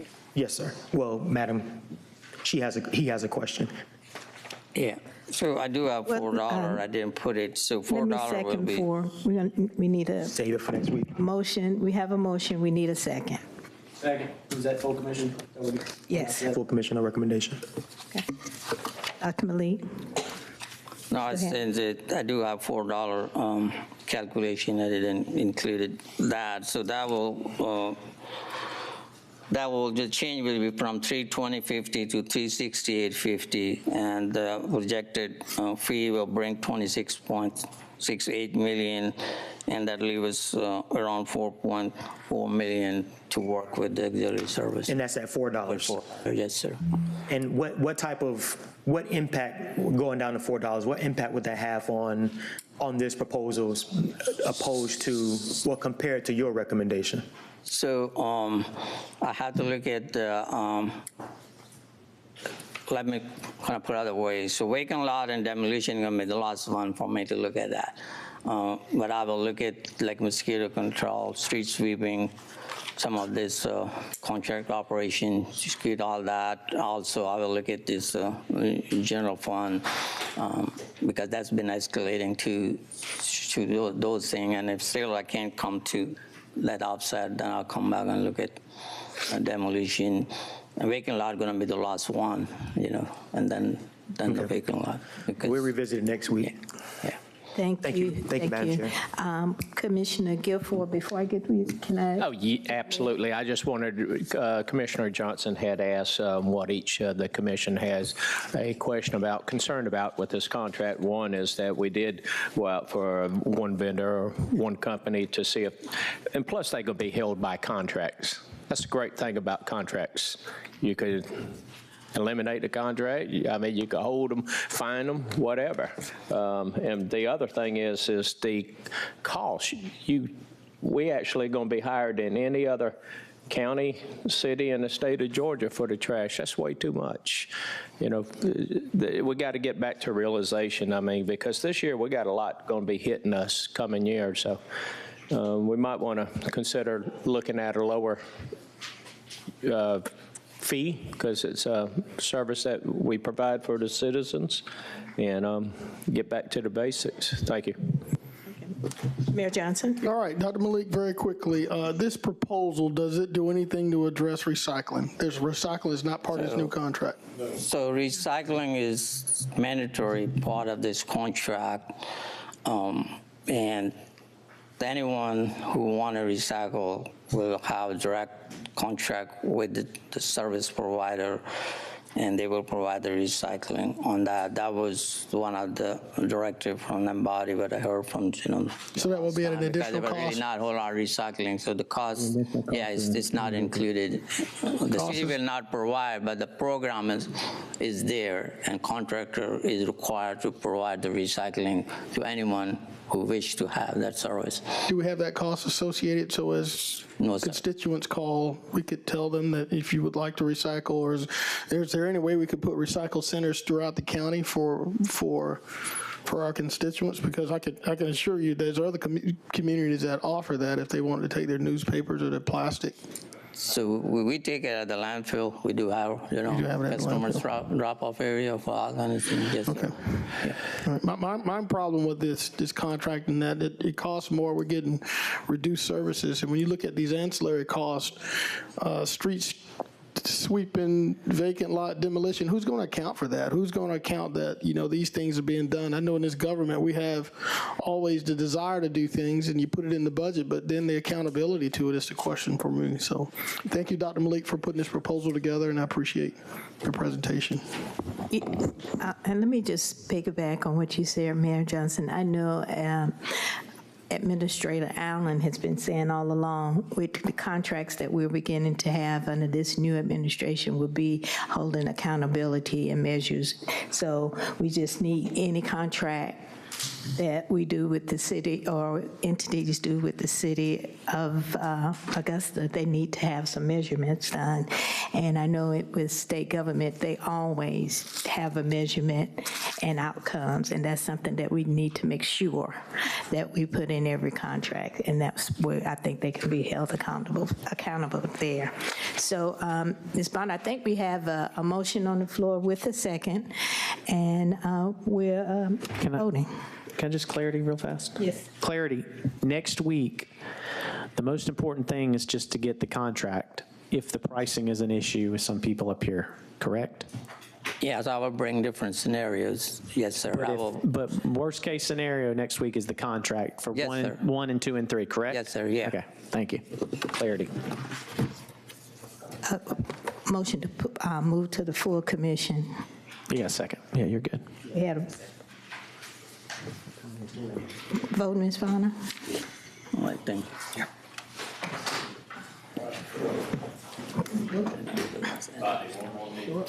And before administrative service adjourn, I would just like to say thank you so much, Commissioner Franham, for being on our committee for the past 2 years. Your insight and your wisdom to the city of Augusta, being that you old pro, 8 years, we really appreciate the input. 9.5, actually.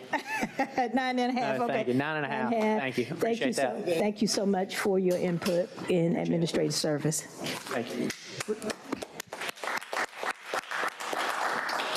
Ms. Bonner, with that, we adjourn.